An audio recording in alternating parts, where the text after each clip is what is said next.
made up of over 100 volunteers who provide vital public services to the residents of Orange County.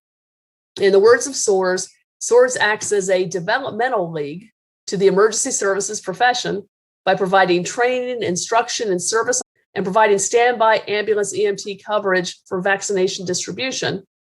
And whereas COVID-19 has not changed the fact that every day emergencies occur, the SOARS volunteers continue to respond to medical emergencies, falls, accidents, and all other routine events of day-to-day life, now with additional precautions and safety measures required by the pandemic. And whereas it is appropriate to recognize and appreciate the value and accomplishments of the 50 years of service of SOARS, the South Orange Rescue Squad, whose motto is Semper Aptus Muneris, meaning always prepared to serve. Now therefore be it resolved, I, Lydia Lavelle, Mayor of Carrboro, do hereby proclaim June 11th, 2021, I think that's this weekend, this Friday, as South Orange Rescue Squad Day in Carrboro. I encourage all Carrboro residents to celebrate the service that SOARS has contributed to our community over the last 50 years. This, the 8th day of June, 2021. Thank you so much. And thank you for being here. So I don't know which of you wants, I think we'll start, I guess, with Mr. Stipe, because he's the one who reached out to me, and then I'd be happy to hear from Chief Mozzie also. So take it away, y'all. Oh, thank you very much, Mayor Lavelle. On behalf of all of the volunteers, past and present, of the South Orange Rescue Squad, we want to thank the town of Carrboro and the governmental bodies for providing us with such a wonderful recognition of this tremendous accomplishment. We are very excited about our 50th anniversary, and we are looking forward to the next 50 years of being able to provide volunteer service to the community. It is a tremendous honor and a tremendous privilege for us to be associated with and to work side by side with the dedicated professional emergency responders that the town of Carrboro has at its service 24 hours a day, that being the Carrboro Police Department, the men and women of the Carrboro Police Department, and the men and women of the Carrboro Fire Department. We are oftentimes very closely involved with those two agencies, as well as other county agencies and adjacent agencies in Chapel Hill, across Southern Orange County, and across the state at times. But it is a tremendous honor for us to be associated with those fine professionals. And we can't thank you all enough for doing what you do for the town of Carrboro and making Carrboro such a wonderful place for us to be part of the social network. So we thank you all very much. Thank you. Thank you so much, Mr. Stipe. It's great to have you here with us, and really appreciate your comments. Now, here we have South Orange Chief Matthew Mozzie. Am I saying it right? And Chief, do you want to say a few words to us? Sure. It's Mosey, but I promise Mosey. you, you're not the first to pronounce it that way. So not a problem at all. Fred said everything that I would say. I just want to echo his thanks to the town of Carrboro, to our friends and neighbors throughout for 50 years of fantastic support. We look forward to being able to have a fabulous celebration that we'll make up for next year with our 51st anniversary. So again, thank you for the kind words, for the proclamation, and honoring and recognizing our 50 years of community service. All right, appreciate it. Thank you so much, and thank you again for being here. So congratulations. All right, council members, moving on then to the other recognition on our agenda is recognition of the Carrboro Civic Club. And so I think, Jackie, you were the one who proposed that staff incorporate the history into this resolution. They did a great job. I don't know if you want to, now I know we had some suggested changes, I think, from Susan, which I'm not sure if we all got the final version. It was one or two small sentences. Did we get the final version, y'all? I don't think we did. But hopefully everyone saw that it wasn't like substantive. I think we can still pass it with Susan's changes if folks were in agreement about that. But I don't know if anyone wants to, Jackie, if you want to read the one that's here, or if you want to just move the one that's here. I know we discussed it last week also. I'd love to read it. Okay. When I first came here, the Carrboro Civic Club was very, very active, and it remained active throughout the years. I worked with some people who were active members in it, and so I would be delighted to do that. Thank you. Okay. Go ahead and read the one that's there, and if we can remember the tweaks afterwards, Susan can say those. So go. Okay. A resolution of appreciation to the Carrboro Civic Club for their generous donation and contributions to the community. Whereas the Carrboro Civics Club was founded in 1945 under the name of the Carrboro Club for Town Improvement and Beautification. And whereas the Carrboro Civic Club served with the purpose to promote health, beautification, and the betterment of the community.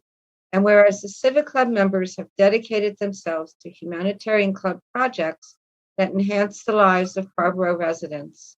And whereas in the 1950s, the Civic Club's contributions and community outreach included supporting the Well Baby Clinic in the 1950s until the end of the program in 1966.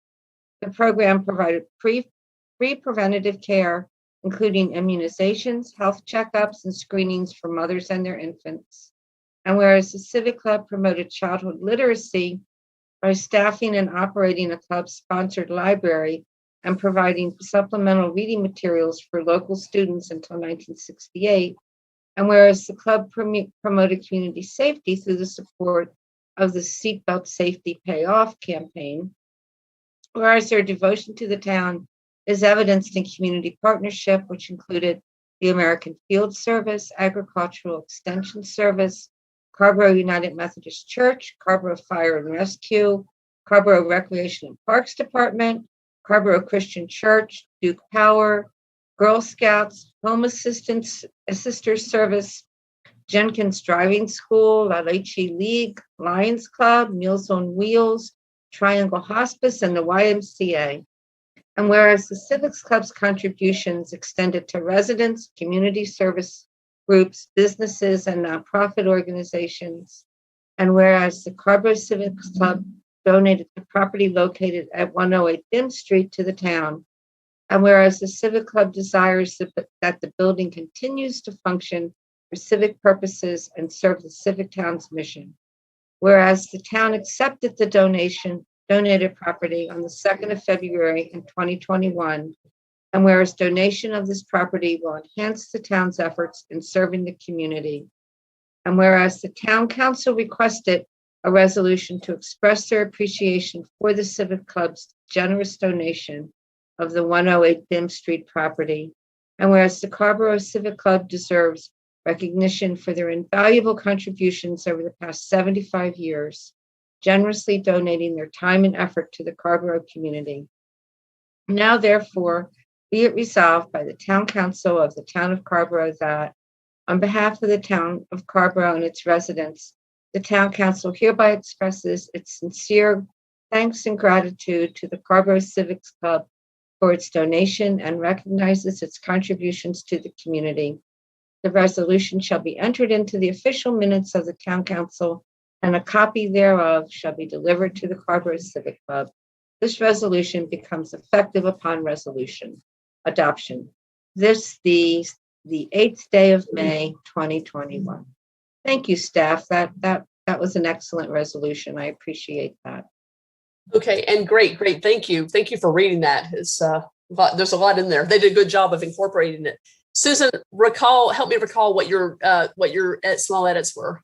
Yes, it's a fabulous resolution. 2 very tiny changes. One is in the 4th whereas clause. The phrase "in the 50s" was written 2 times, so it was just to delete one of those references. And then in the very last whereas clause, I was suggesting that we substitute a period for the semicolon.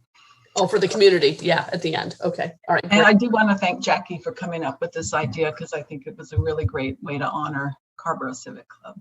No, it's awesome. It's awesome. Thank you. All right. So let's go ahead. So you're moving the resolution, Jackie? So moved. Second by Susan?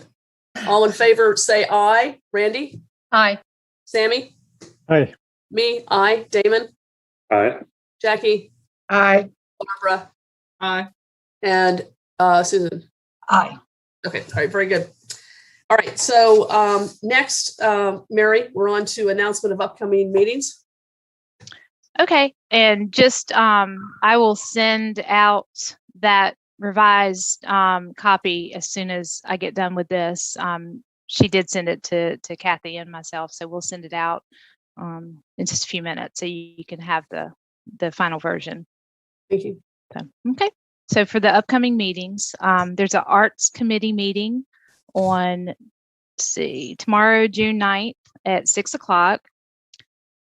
And there is an Economic Sustainability Commission meeting also tomorrow, June 9th at 7:30.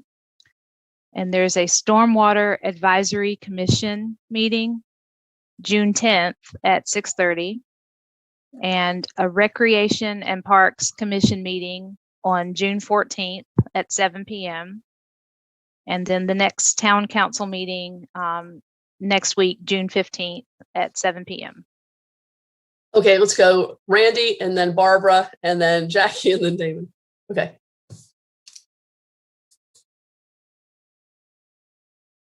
Randy, sorry, I can't hear you. Mary, there's a solid waste advisory group meeting on Thursday at 6 for the county. Thank you, Randy. Barbara.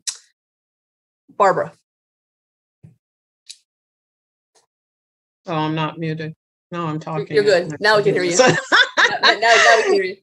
Yeah, so just wanted to send a reminder about the Carrboro Connects, the pop-ups, I believe, are this week, starting Thursday, June 10th, and going through Saturday, June 12th. Information on the town's website and social media platforms. So come to the pop-ups and get your input on as it relates to the comprehensive plan. The second announcement, I believe all of us got this email from Kendall A. Lytle, who is the president of the Chapel Hill Carrboro NAACP Youth Council, reminding us about the Juneteenth celebration on Saturday, June 19th, 3 p.m. to 6 p.m., Carrboro Town Commons, tailgate style, music, food trucks, poetry, games, speakers, and vendors. And this is a joint venture between the Youth Council and the UNC Black Caucus. So we hope that we'll have good attendance. Thanks. Great. Thank you, Barbara. Yeah, next Tuesday, I'll have a Juneteenth proclamation too. So, all right, let's go to Jackie and then Damon. Just real quick, I got an email today or yesterday that the Recreation and Parks Commission meeting has been canceled for June. And then it doesn't meet in July. So just an update, Mary, that they won't be meeting next Monday. Okay, and then Damon. Thanks, Lydia. Tomorrow morning, June 9th at 9 a.m., the board of the Durham Chapel Hill Carrboro Metropolitan Planning Organization will meet via Zoom. All right. Great. Okay. I believe we got them all then. So, okay. So, Mary, now we have public comment. I believe we have at least one person signed up for regular comment, and then I think the other folks are here to speak on the budget. And so I think so. Yep. That's my understanding. So go ahead and bring over our speaker. Okay, she's on the way.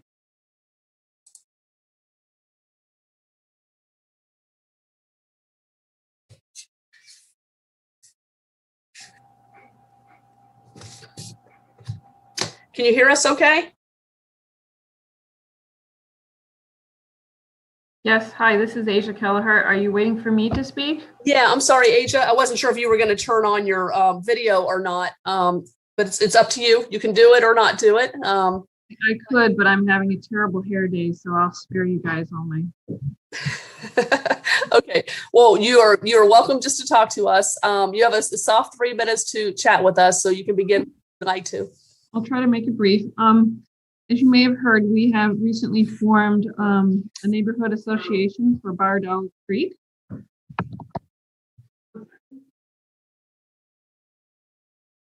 I wanted to make, I guess, two questions or on two major concerns we have as one of the community managers for Bardell Creek Neighborhood Association.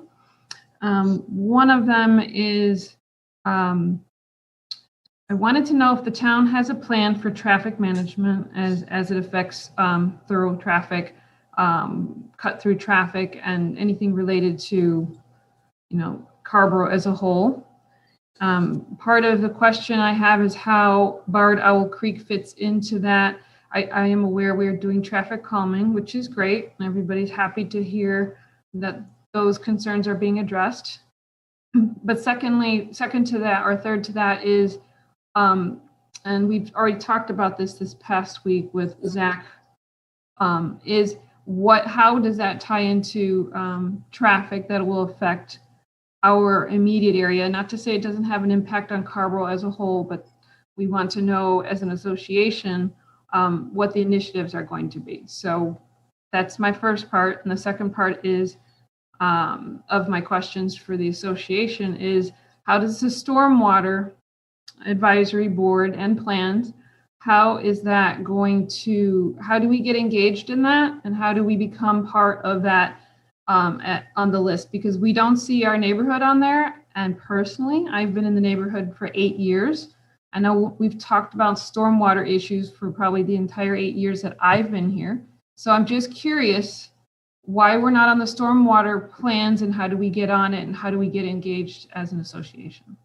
Thank you. All right, thank you. I'll just quickly address the second part in terms of the stormwater plans. Are you talking about the stormwater management advisory group that we have? Well, yes, that, and how does it tie into, so yes, we're concerned about how the stormwater funds are going to be, distributed.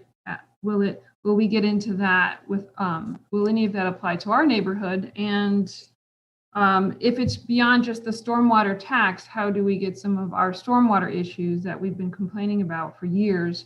How do we get those addressed besides just, I understand there's stormwater advisory board, but we don't see anything in our neighborhood on there. And we're just concerned as an association and as a resident, we just want to know what the plans are and how do we get engaged? Thank you. I'll give a brief comment and then I'll turn it over to Mr. Manager because I'm sure he'll have staff again continue to follow up with you. In terms of the stormwater management, you may be aware of this, that every month we get a report from Randy Dodd of progress that's been made from the month before.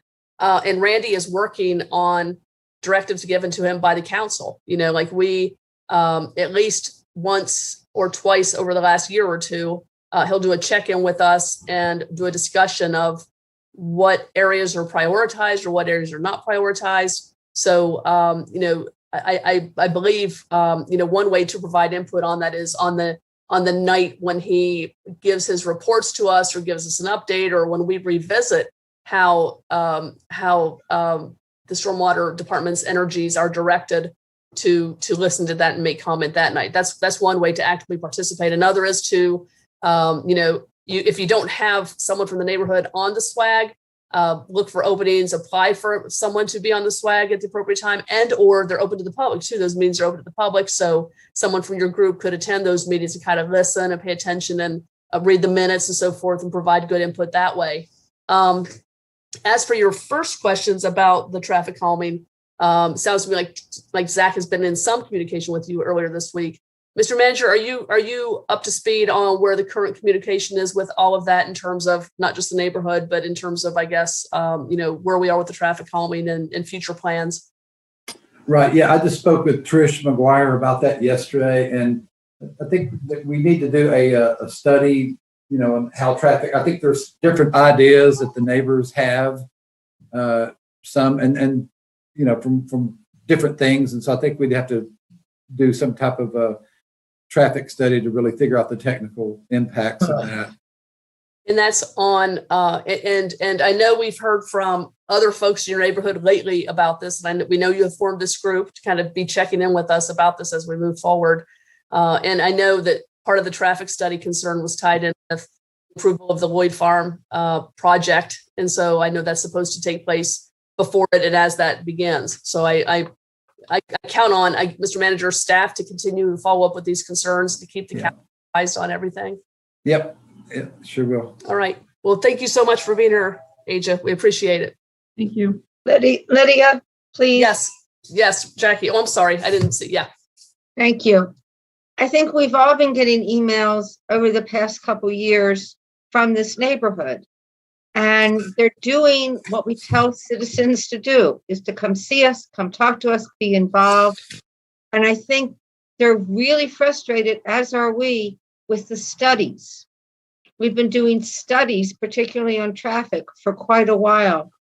Aja, we have had some stuff in our most recent stormwater report on Bardell and efforts that are going on there. So I would like to ask staff to please forward to you the most recent stormwater report that we got. I understand your frustration because you've been studied and you've been meeting for years, and I totally get it. So I want to ask the council and the staff to have some time, and it may have to be this summer, have a meeting where the council is there, representatives from this newly formed neighborhood association are there, and staff members are there. One of the frustrations that I have, and so if I have it, I'm sure the neighborhood has it tenfold, is the length of time that things take. And the information going back and forth takes months, takes days, if not longer. And so there's no real conversation. There's just emails being shot back and forth over periods of time. And that's very frustrating. I think this neighborhood deserves to have a full conversation. We've done tours. I think the town and the council have been really trying, but it's not working. So I think we all need to sit down and talk, have a work session that the council's there, the staff is there prepared to answer questions, not to do more studies. And the neighborhood's there to ask their questions so we can kind of work things out. I'd be willing, this because I know June's almost over and we don't meet in July, but I'd certainly be willing. I mean, I'm the liaison to the stormwater advisory board, and your neighborhood is one of the main reasons why I got on that, is to work on those issues. So I'd like to ask the council to, let's, if not all of us, most of us get together with staff and neighborhood representatives and talk this through this summer. Sorry, I ran on. Okay. All right. Before we head on to everyone else, Mr. Manager, I just saw your hand pop up. I didn't know if you wanted to respond to that because, this is a public comment. And so I think what might be best to do is to maybe have next week on that agenda, some kind of a proposal to set up a meeting in July or something like that with the neighbors. If there is sentiment among the board members for this, or for the consent agenda, so we can discuss it next week. And if so, how that might look. So, right. I want to address that before I go on to the other four people. Well, we have an item on the agenda for next week, and we've allowed 60 minutes for it to do an update on the traffic calming for Bardell Creek. So okay. that is scheduled for an update to the council next week. Thank you. So let's forward our conversation around the traffic, and we can also talk about whether we want to go out in the neighborhood this summer to talk about the stormwater issues also. Not out in the neighborhood, a sit-down meeting where we all talk these issues through. They've had enough tours, and traffic's part of it, but the flooding is more of an issue even than the traffic. Okay, well, let's settle in on that, have that discussion. Everyone be thinking of talking about that next Tuesday as to how that might look, that conversation where we can kind of let the neighbors know everything we've planned and everything that we have, everything that's supposed to be moving along so that we can have that conversation. All right, we have Barbara, then we have Randy. I think I saw Damon, I see Sammy, and then there's someone in the waiting room. So let's go Barbara first and then Randy. Thank you, Lydia, and thank you, Aja, for coming in to the meeting. you, representative of the newly formed Barred Owl Creek Neighborhood Association. So I want to go back to when Ms. Newton came in, and I know in some conversation with her and some of the emails, it was unclear how our stormwater enterprise fund would be beneficial. And she was more along the lines of not necessarily what has been done, but like what's coming. And so I know there was a detailed email response, I think from Randy Dodd, right, David? I think there was a detailed email response. So I think one thing I'm thinking about is sometimes, you know, folks can miss information. You know, we know what we approve, we know why we approved it, we know the amount of monies in there, we see this stuff all the time. But for community members to have the information dead in front of them, and somebody literally like saying, this is what we've done so far, and this is how we see using this in the future, not just for Barred Owl Creek, but for the, you know, for the whole community as it relates to flooding. And to me, it's about understanding, you know, how that fund works, but also how it will benefit them in the future. We see the reports every month from Randy, you know, they're great reports. You know, but I think, you know, I think as Jackie was saying, there's, you know, these like gaps, you know, somewhat it seems, you know, in communication and where they don't hear, you know, anything. And so I just wanted to just make those comments. Thanks. Good comments, Barbara. Thank you. Appreciate that. Let's see, Randy. Asia, I want to thank you for stepping up. I want to thank Barred Owl for forming an association. I know that it's been a long time coming. I know that during the Lloyd Farm conversations, we were very, very close. We had momentum on discussion of traffic. So I would encourage folks to stick with that. I'm sorry that it's been delayed beyond the traffic calming conversation. Regarding stormwater, Lydia and Jackie are exactly right. Asia, I would recommend, having been liaison to the Stormwater Advisory Commission and Jackie now being liaison, I would recommend coming to their meeting if they have another meeting in June, and just being front and center and sharing the ongoing interest and concerns. Because the members of the commission, it helps when they know who the players are in the community that have creek and stormwater flooding issues. So I thank you for coming, and I look forward to the Barred Owl Association folks showing up next week to participate in the conversation and share their thoughts on the traffic calming conversation. Thanks, Randy. Let's see. I thought I saw Damon's hand up. It's not up right now. And then Sammy, your hand was up, but is it still up? Okay, so we'll go Sammy and then we'll go Susan. Yeah. Thanks, Aja, for representing the neighborhood. And yeah, I'd like to echo, like everyone else, I think it would be valuable for us to have a conversation. I think the manager's been correct in the need for clarifying expectations. That we've done a Sungate study and we've done a neighborhood program, I believe. And to the degree that we can lay out exactly what the plan or lack of plan is, the neighborhood can have a good way of engaging with us, because what we're getting is folks referring to general policies about the town, taking care of stormwater things, but we've been really focusing on the neighborhood and coming up against significant barriers. And we need to be very clear about what we see those barriers to be, so that we can have a productive conversation departing from what we already know. And I think it would behoove us all to kind of be on the same page with what we understand is possible in the neighborhood first. So obviously not necessarily information we'd have at our next meeting for when we are going to discuss how to go forward, but definitely when we have that meeting in the summer, that would be key information to have. And I would suggest too perhaps even postponing the meeting with the Stormwater Commission until that information is available, so that that meeting could be productive too. Let's see. Susan. Yes, thank you, Lydia, and thank you, Asia, for being here this evening and sharing the concerns of your neighborhood, Bardell Creek. I just had one question, I guess, for David.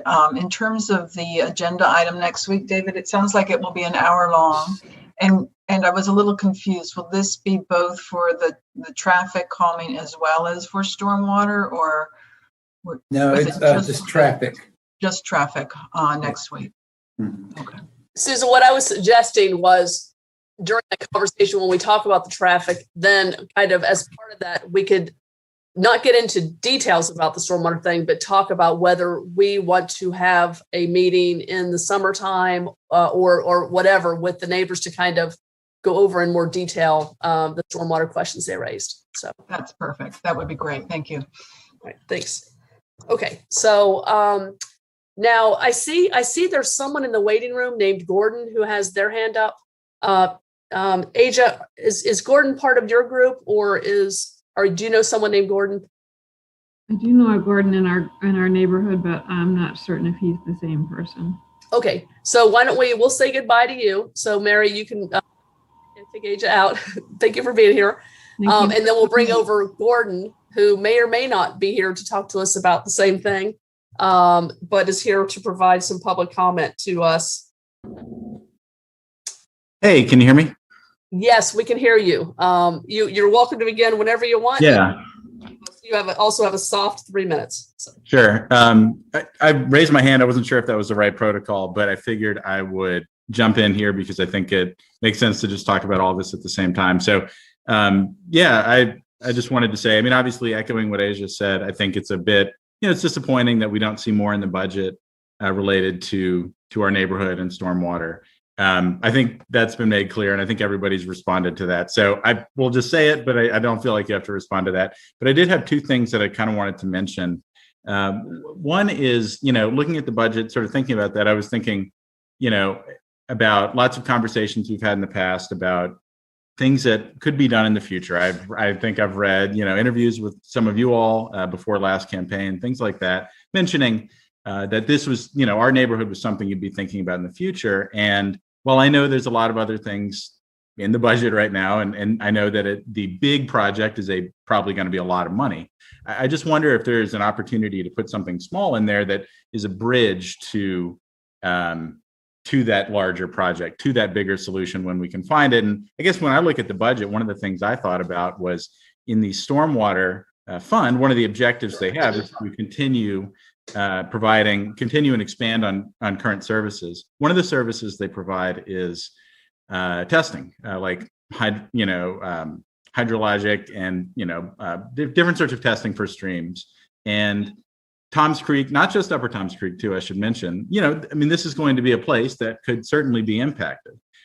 Obviously, Lloyd Farm is how I sort of got interested in this. But when there's a development at 1307 West Main, areas further down, Tom's Creek could be affected as well. So I guess what I'm saying is I wonder if that's an idea. Maybe that's something that could be considered, but it's something I'd be interested in seeing happen. It's something that, I know other, like Friends of Bowling Creek, I think does testing like that. There are a lot of, there are others, I'm forgetting some of the other organizations, but I know that's something that could be important, and it's important to me just environmentally as well as sort of, it's not just stormwater, right? It's also about, what are these developments going to be doing to Tom's Creek, to Morgan Creek, so on, right? So that's just an idea. The other thing I wanted to say, and I hope I'm not sort of shoehorning this in, but it's just a general comment about the stormwater objectives as well. I think I've got them on my phone. I think the last objective for the upcoming year was, the last sentence is, consider other stormwater text amendments. Now, I think the council did a great job handling the Arts Center and following the Stormwater Advisory Commission's recommendations there. What I would say there, though, is I don't think that sentence is strong enough. I think that sentence should be strengthened to probably include something about climate change, and to make it a lot clearer that what the goal here should be. And also I wouldn't consider, I think this should be done. I guess that's the other change I would consider as well. I think that's, again, just this, it's unfortunate I had to start thinking about stormwater so much when I moved into this neighborhood. But I mean, because I've learned a lot about it. And, I think actually some of our town council members during that Lloyd Farm discussion brought up some good points about the land, the land use ordinance basically being outdated. The amount of runoff that's allowed is not realistic for the world that we're going to be entering. And I think one of our council members, again, pretty astutely pointed out that there are people considering how do we incorporate future models or future projections of increased rainfall, more intense rainfall, things like that, into our planning, right? So this does happen. Unfortunately, the developer for that project was dismissive of that comment, but it was a very smart one. And I really think that we should change the land use ordinance there. And this goes much beyond my neighborhood. So I just want to mention that here as well. But I mean, I think that's important for Carrboro. We're going to see a lot of development. And if those changes aren't made, we're going to be developing for a bygone era, Thank you, Gordon. Bygone era to a bygone era. All right. Yeah, thank you. Appreciate your comments. And again, I think it sounds like you too will benefit from the conversation that we have with where we are with stormwater and hearing about that. I know I want to say that staff has been asked to look at that and is moving forward on trying to prepare something to kind of update our stormwater regs as you described our conversation recently. So we'll have an up to speed kind of conversation sometime this summer. So thank you. And I appreciate your budget comments. We're going to get through several other items here and then return to the budget. So I'm sorry if I was out of turn there. But it's okay. It's okay. I figured it's all right. You're thinking about it now. Let's. Okay. All right. We appreciate it. Thank you. All right. Thank you. We appreciate it. All right. So Mr. Manager, let's move on here let's go ahead and do the consent agenda. Okay. Thank you, Mayor and members of the council. There are 3 items on the consent agenda. The first item is approval of the meeting minutes from May 11th, May 18th, and May 25th. And Mayor, I believe you offered changes to the May 18th set of minutes. The second item is approval of the ordinance to establish requirements for EV charging stations. And the final item on your consent agenda is award of the annual audit contract to Dixon Hughes Goodman. I'll move the consent agenda. I see Barbara's your hand up to move it, or are you gonna pull something? Sammy can move it. I will go second it. All right, Sammy's moving it. Barbara's second it. All right. If there's no further conversation, all in favor say aye. Randy? Aye. Sammy? Aye. Barbara? Aye. Me? Aye. Damon? Aye. Jackie? Aye. Susan? Aye. All right, very good. So now we're on to our public hearing. Having a public hearing now on the town manager's recommended budget, which he presented to us last week. Well, we had it 2 weeks ago on the consent agenda, and then last week he presented it to us, and we heard from a few folks. And then tonight is the official public hearing, and so I'll open up this public hearing. And I know we have at least 4, by my count, folks who have signed up to speak. Mr. Manager, do you want to make any comments before we hear from members of the, yes? Yeah, if you don't mind, Arch has just a really super brief overview, so we can point out the changes that you wanted, we think you wanted from last week. And then also wanted to point out that Julie Eckenrode, as well as Mike Beck, are also present in case you have any more questions about the healthcare plan. So Arch has a very short presentation, maybe 5 or 6 slides. If no, that's awesome. Thank you. Do that. Yep. Okay. Thank you.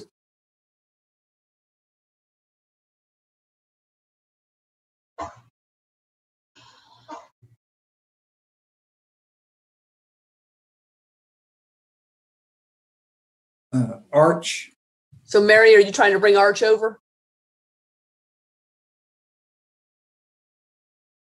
Okay. There we go.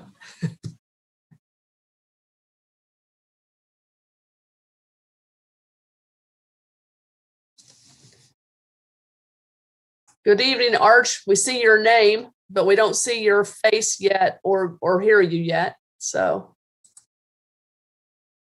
You're on mute, Arch, if you don't see. Okay. now you're good. off. You're off of mute now, Arch. Are you out there? Yeah, I'm out here. Okay. I'm trying.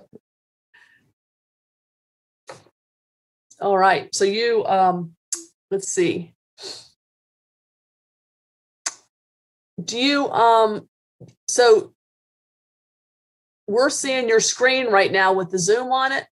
So you might want to hit stop share for a minute until you get your presentation or whatever up, and then hit share screen again. So Okay, I thought I had the presentation. Let me try it again. it was probably just on another. It was probably just on another screen or on another tab. That's not on there. Okay, let me.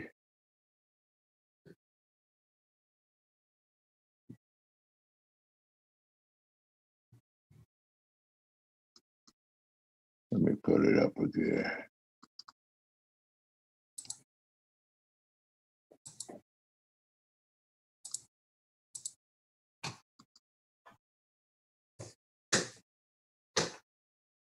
I had this problem last week. Let me see. Oh, there we go. There we go. There we go.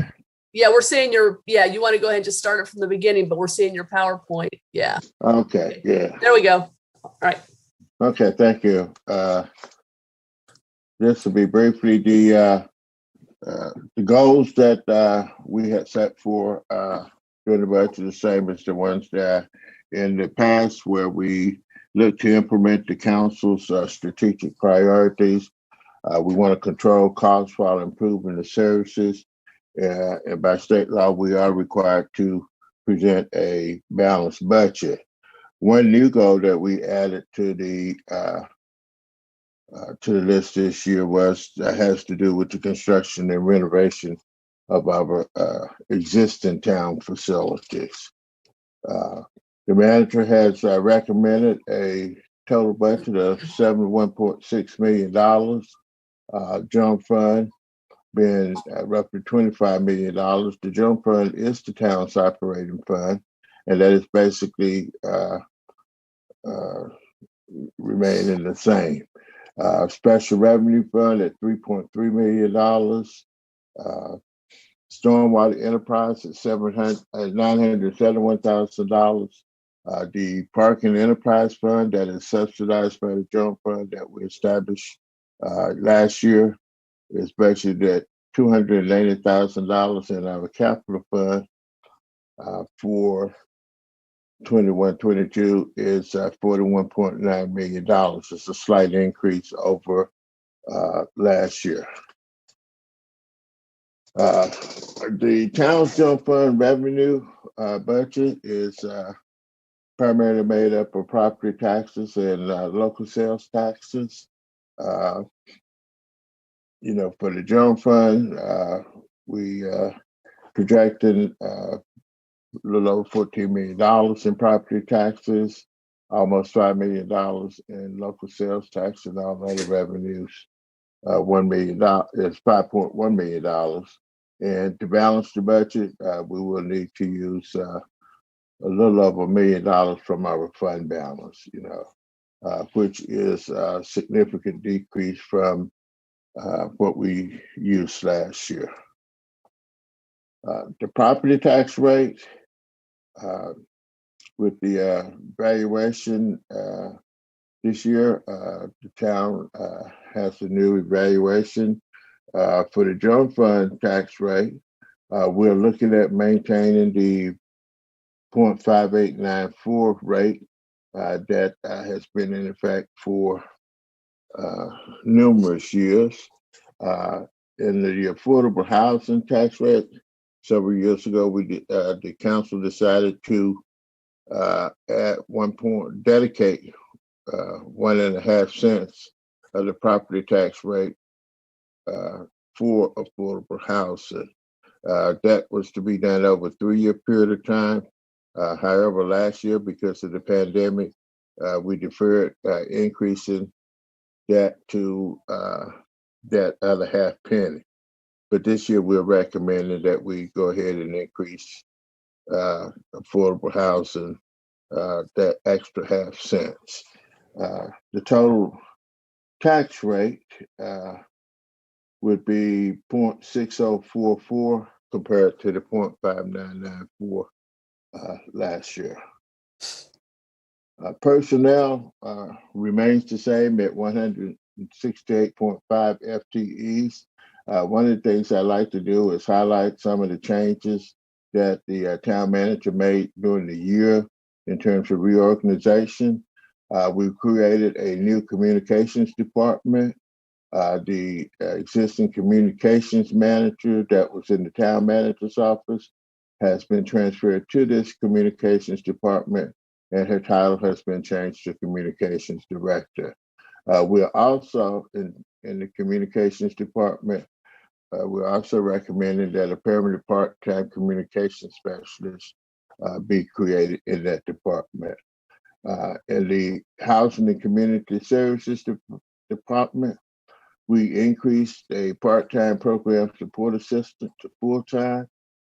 We moved the safety officer from the finance department to the human resources department. We are recommending that a new IT support engineer be established in the information technology department.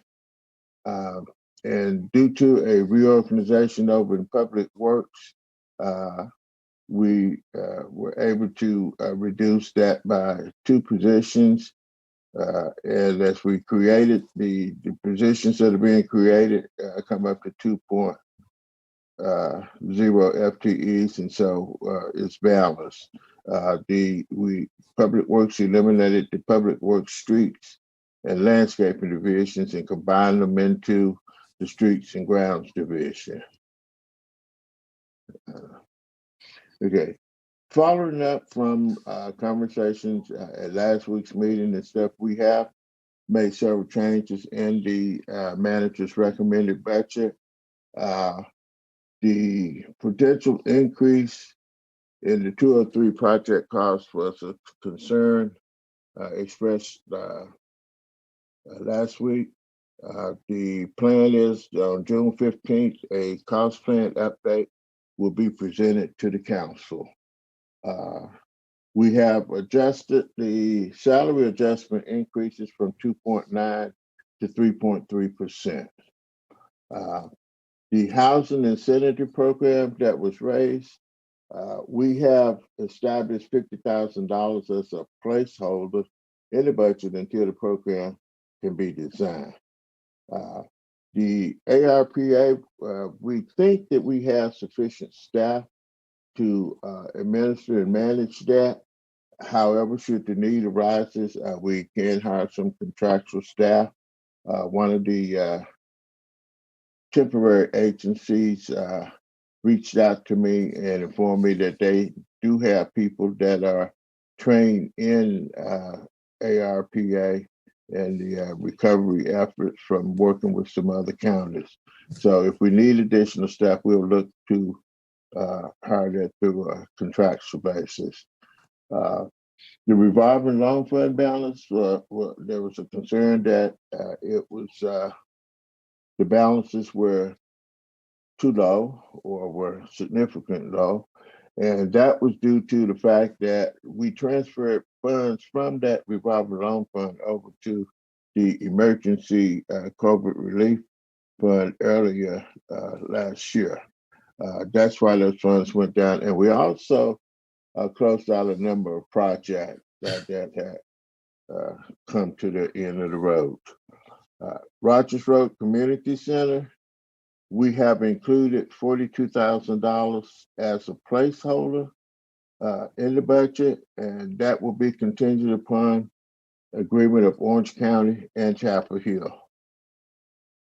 The the two SRO officers that were on hold that have been frozen will continue to be frozen. And we have removed funding for those two positions from the manager's recommended budget. On the climate action staffing, we are now proposing to add one FTE, that being an entry-level environmental planner to the staff in climate action. The Affordable Housing Fund, there was some mention about needing more money in the Affordable Housing Fund. I would just like to remind everybody that in addition to the budget in the General Fund, there is $900,000 of CDBG grant funding in the Special Revenue Fund. Participatory budget process, we have started to review Durham's approach for discretionary and non-discretionary budgets, and we will be looking to put something together on that and get to the council, back to the council. The new health insurance plan, as the manager mentioned, Mike Beck, our insurance broker, and Julie Eckenroth, the HR director, are available should there be additional questions on that. Okay. Bottom line is we have revised the general fund recommended budget as follows. We had the manager recommended $25.17 million. Now it's revised to $25.2 million. And below there, you can see the changes where we would add $81,000 for the environmental planner. We delete $148,000 for the two SRO positions, and for the two placeholders, housing incentive and the Rogers Road Community Center would be $50,000 and $42,000 respectively. And the additional cost of moving the salary adjustment to 3.3%, that's a little over $45,000. The budget schedule, we're having a public hearing tonight, and the June 22nd is the date that we will be recommending that the council adopt the FY 21-22 budget. Okay, great. Thanks, Arch. I just have a very quick question about one of the bullet points. It was about getting staffing for the ARPA, and I'm right that also could be reimbursed from the ARPA money, right? That's correct. Okay, good. Just wanted to clarify that for folks. Anyone have any council members have any questions or comments about those different changes that Mr. Manager and Arch presented to us in response to our concerns last week? Let's see, Damon and then Sammy. Just very briefly, I'll say I wanted to thank David and the staff, Julie Eckenroth in particular, for the memo earlier this week about the employee health insurance plan changes. That was really helpful to me in understanding it better and answered my questions. So just wanted to thank you for that. And I look forward to hearing public comment. Thank you, Damon. Let's see, Sammy. Yeah, thank you, David and Arch, for reflecting a lot of what you heard from the council last time we talked about this. I just wanted to also bring up, and it may not be reflected as a budget item per se, because it might be drawing from affordable housing and or climate funds, but underscore the importance of maximizing our community action agency doing weatherization work in our county. They met their limit the first time ever that they'd had to defer, and to communicate with them to find out how they could increase their capacity so that we don't come to that ceiling. This is a clear instance of achieving dual goals of affordable housing and climate action. And so it may not be necessarily directly related to the budget, except for the fact that to do that, we could probably draw from our affordable housing and or tap into the climate funds from the county. Thank you. All right, thank you, Sammy. Randy. Yeah, thank you, Arch. Thank you, Manager. Arch, I was just wondering if I could get a copy of those slides. I missed last week's meeting, and I just want to be able to, really digest it. I appreciate the changes that council recommended and that have been incorporated. Thank you very much. Okay, yes. We'll get those to the council to decide. All right. Thanks. Thank you, Randy. And thanks, Arch, for doing that. Sammy, yeah. Sorry, Lydia, one more Yep. thing. I just wanted to check in and see whether we'll hear any movement on the climate budget. I know we're about to approve the budget, but are we going to hear anything this year on efforts there? Is that going to be possible? I think, Sammy, what you'll see is what was in the slides from June the 1st, which is an outline of the work plan, and then the funding amounts. That's what we're proposing to bring forward. But based on, what you were saying about putting a higher priority on it and all, Laura has quite a heavy workload. And so we thought, well, maybe we need to add another staff person to try to do more. Thank you. Thank you for doing that. Appreciate it. Okay. Thanks, Sammy. All right, let's see. Okay, so council members, no other questions or comments from you all right now. Oh, yeah, Susan. Okay. Yes, thank you, Lydia. I also wanted to thank you, David and Arch, for being so responsive to all of the comments that were made at the meeting last week, and a lot of really great changes. And it looks like the budget went up about $70,000. So you worked your magic once again. Three really quick points of really clarification, but just so I'm clear, the tax rate will stay the same, but because the assessed values have gone up so much, the town will be getting an additional $906,000 in property tax revenues. Do I have that right? Or somewhere around 900,000. Okay. Yeah. And then another question I had was, I was a little bit confused about long-term disability. I think I may know what's going on, but long-term disability, was that all of that whole expense last year was in the Human Resources Department? And now in this budget, is it being spread out among the different departments? Or I guess my question is, I just want to be sure that long-term disability is still being provided for all of our employees. And it looked like in a lot of the departments that expense had gone way, way down, but I think it's because it's just being spread out rather than all being lumped in the Human Resources Department. Is that what's going on there? We have always allocated the personnel costs and benefits back to the departments. So that's no change then from the past and how we done that. And we will continue to provide long-term disability coverage. Okay, that's the big thing I wanted to hear. I want to also thank you for including the salary increase to 3.3% for employees. And my final question, I know this is a really small budget item, but we've had a lot of conversation around the advisory board stipends. And $6,000 was budgeted for the advisory board stipends. That is for, it says in the description, reimbursement of child adult care. Will those stipends also be available for transportation or perhaps picking up a meal on the way to the meeting? There is some flexibility in the use of those stipends. Right. The clerk's office needs to draft rules, around the use of those funds. And so you will approve that, but that's the intention, whether it's meals, childcare, transportation, all the things that you've all talked about to be able to improve participation in advisory boards, particularly people of color and just more participation as a whole. Yeah. Great. Okay. Thanks again for being so responsive. Mm-hmm. Thanks, Susan.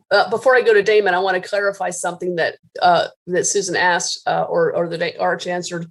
I think it's fair to say, we have no property tax increase, I'm sorry, no tax rate increase as Arch depicted on the slide, with our general fund, right? But I mean, we all know we want a half a cent for our affordable housing fund. And so really, completely transparent, we did go up half a cent, but it's directly targeted to our affordable housing fund. And I know I've had to field several questions about that in recent days, in terms of, well, did you have a tax rate increase or didn't you? I said, well, we did, but it's targeted toward affordable housing. It was part of a 3-year plan. And so just kind of clarifying that. And Arch had it accurately portrayed on those slides. So thank you. Damon. Yeah, Lydia, thanks for clarifying that. That was the clarification I wanted to make sure was made for the public. There will, in fact, be a property tax rate increase this year of half a cent. And that is something we've been doing and have planned to do over the last 3 or 4 fiscal years to contribute to our affordable housing special revenue fund. So we don't want to be any question about that. There is a half cent increase in the property tax rate this year. Thank you. Let's see, Sammy. Susan also mentioned because of the property values increasing $900,000. And I understand that there's a state law that says we need to hold revenue neutral. And I'm wondering, or if Arch or David, you could describe to what degree we are holding it revenue neutral. How does that relate to what's happening this year in regards to? Sammy, thank you for that question. Let me just say one thing before Arch answers. I know that well, okay, let me hear what Arch has to say, and then we'll see if I still have my question. Go ahead. The state law does not require that you adopt the revenue neutral rate. The state law says that you must calculate the revenue neutral rate and make that available to the public. Got it. Thank you. Thank you. So Arch, just by way of just quick follow-up.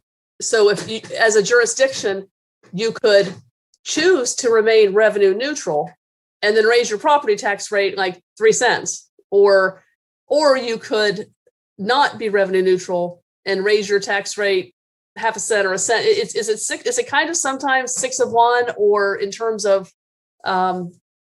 or is it more you want to keep that rate consistent all the time to have that non-revenue neutral way to kind of catch up with the cost of living and so forth is just a more kind of accurate way to go?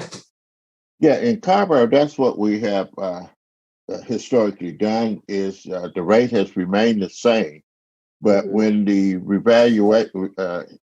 reval comes along and the property rates go up, then the town gets an increased infusion of revenue, not because the tax rate has been raised, but because the value has gone up. And we've always done that here in Carrboro, and that's we're recommending that same approach this time as well. Great, thank you. Appreciate that. All right, so we have a few people, again, I had opened up the public hearing. So we have a few people who have signed up to speak on this. And let's see, I think, Mary, we have, one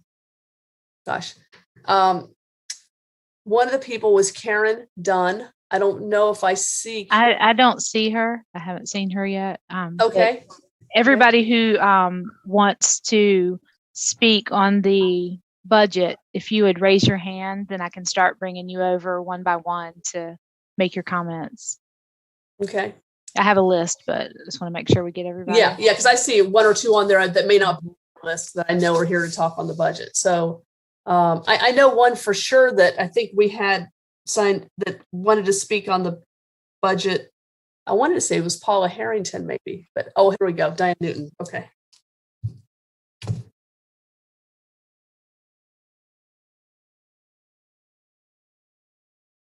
So, Ms. Newton, hi. We can't hear. It looks like you still have your microphone. Yeah, there we go. Got it. Thank you, Ms. Lavelle. Appreciate it, and I certainly appreciate the council's responsiveness to our association and the previous conversation about that. I submitted some comments in response to the stormwater report that I got. So I'm awaiting answers, but several of them relate to the budget. So I'd just like to, get that conversation started. In the stormwater budget, particularly in mind of increased revenue from property tax, what specific gray and green infrastructure projects would positively impact Bardell Creek out of this year's budget? Okay, are you going to keep talking for a little bit, or is that? No, that's a question.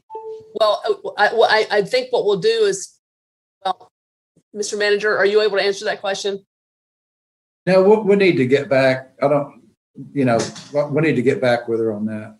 Yeah, I mean, that's why, Ms. Newton, if you want to go ahead and give us all your questions, and then we will, definitely get answers to them. But, I know that means we have to dig into the report and, have it all up and see exactly what's planned for the next year and kind of thing.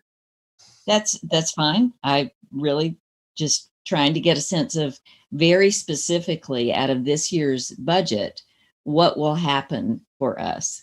Not planning, not pending, but real committed implementation. That's really it. So if you want to do that as a follow-up, that's fine, and we can move on. Great, thank you. Well, and again, I think that information, I bet, likely will be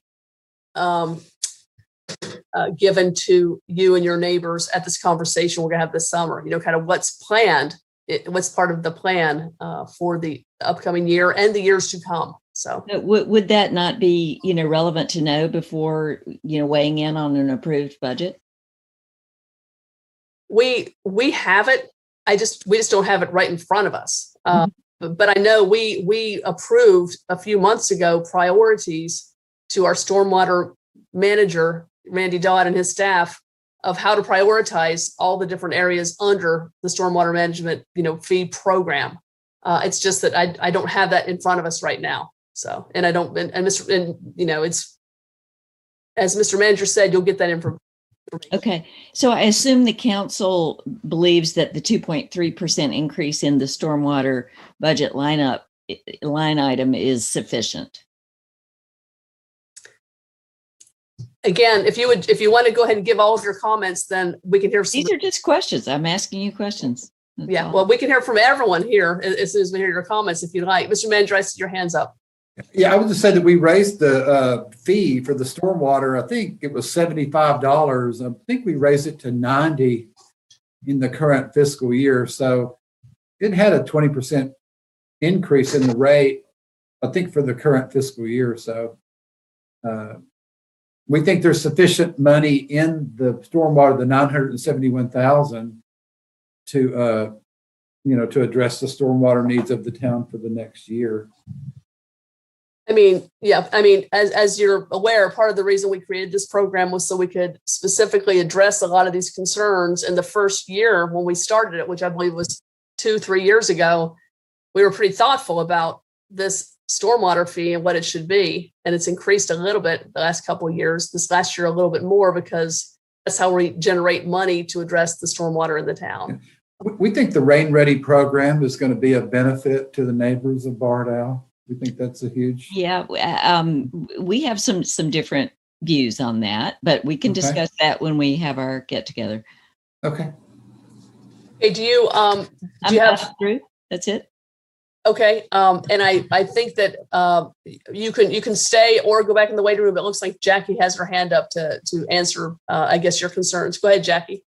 Well, I was just going to ask staff, since we have those things in the document, if it would be possible to pull them out and send them to Ms. Newton and other representatives of the neighborhood association before we meet this summer, because they're asking for information. They're being told that it's in there. Could we please pull it out and send it to them? Sure. Thank you. Great. Thank you, Jackie. Great. Thank you all. Okay. Mary, who do we have next to come speak to us? Paula Harrington.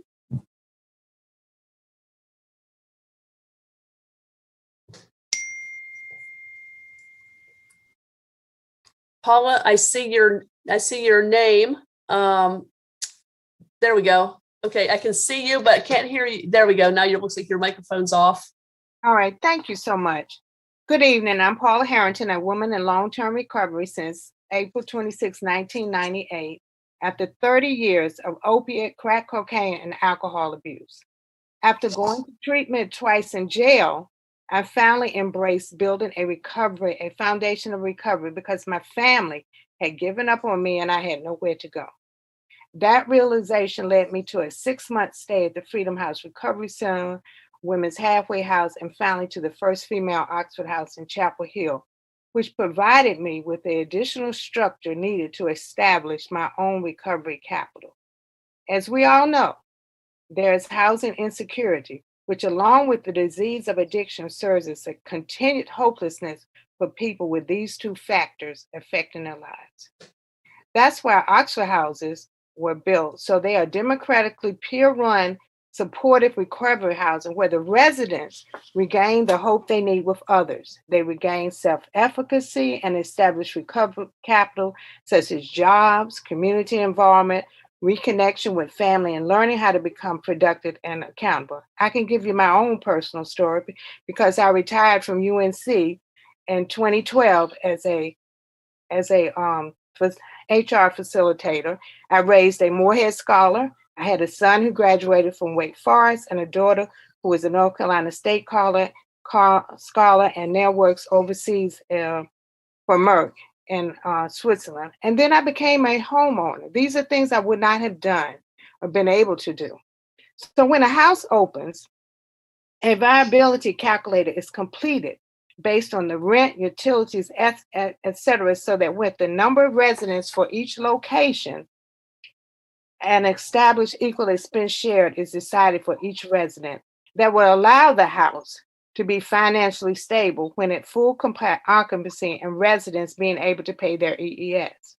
However, once COVID hit, due to vacancies, we have 179 beds in Orange County, and presently we have 100 vacancies. So it became hard to manage all of the expenses, but because of the government regulations, we survived, knowing that eventually these bills would have to be met and paid, as it is our responsibility, and we know that. There are no other funding mechanisms except the residents themselves. We get a loan when you first open up from the state, a $4,000 revolving loan that we have to pay back. So now after we open up, it's up to the residents. Let's get people in the house and they have to work and, do whatever they, and some on disability and things of that nature. So, and survive we must, if we're going to help these low barrier individuals find the hope they need. We anticipate that as the COVID pandemic levels off, we will reach capacity again as in prior years. It is because of these circumstances that we have been requesting funds to give residents startup funds until they find employment, which will also allow us to get back on sounder financial footing with all of our financial responsibilities, such as rent and the utilities. Thank you very much. Thanks, Ms. Harrington. Quick comment. Are you also making your needs known to Chapel Hill and to Orange County as well? Yes, ma'am. Okay. Right. Yes, ma'am. To everybody, because with all of these vacancies, a lot of people weren't coming to, and our model is for people seeking recovery, because there's some places for homelessness that don't have that. But that's what our model is, because we know that unless that's addressed, a person that has this disease, they will never be able to become get out of homelessness. But yes, we talk to everybody. Because you are, I think physically in Chapel Hill, but I imagine you have people from all around Orange County that stay at Oxford House. Yeah, I have 22 houses in Orange County. 22 houses total. Okay, Yes, I thought they were mostly. Okay, I got you. Okay, we're in Chapel Hill and Carrboro. We have the first collegiate Oxford House in the country, and it's still doing well. We partner with them, but it's been a struggle, you know, because being able to pay the landlord, you know. Some of them have forgiven some of them, but most of them But I found out a lot of them, it was their own private phone, places, so they couldn't afford to forever, not get paid. So. Okay. All right. Thank you. That's helpful. Let's see, Jackie and then Barbara. Thank you. It's nice to see you again, Ms. Harrington. Thank you. And I appreciate the work you do. The last time you were here, the woman from the Chamber of Commerce was also here and she was talking about how employers are looking for employees, and I suggested that you two get together. I want to follow up and see if that happened. No, it did not, but because I just got her number today, and I did call her though. Oh, okay. I thought someone was going to send it, to email me. And so I talked to Anne Marie today because I know her. And she said, I think it was this lady. And so she sent me the information. I did call the lady and I have left a message. Okay, please let me know. Please let us know the results of that conversation. Absolutely. Thank you, Ms. Harrington. All right. Thank you. Thanks, Jackie. Barbara. Oh, thank you, Ms. Harrington. I appreciate your candidness and humanizing this issue and telling your story and being very transparent, about your road to recovery. So I appreciate that.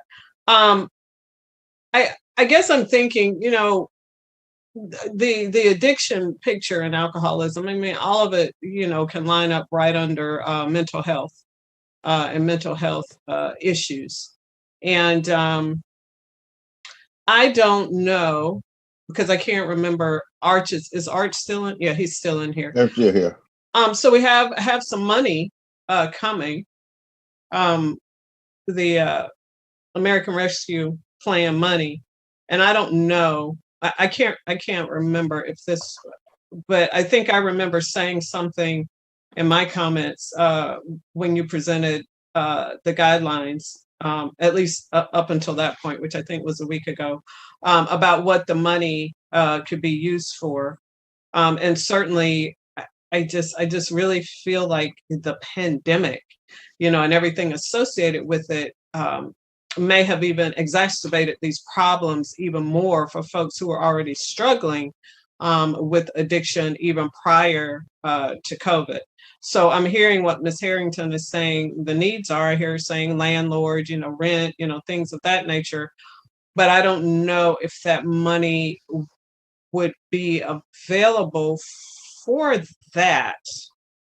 But I just wanted to ask that question. Thank you.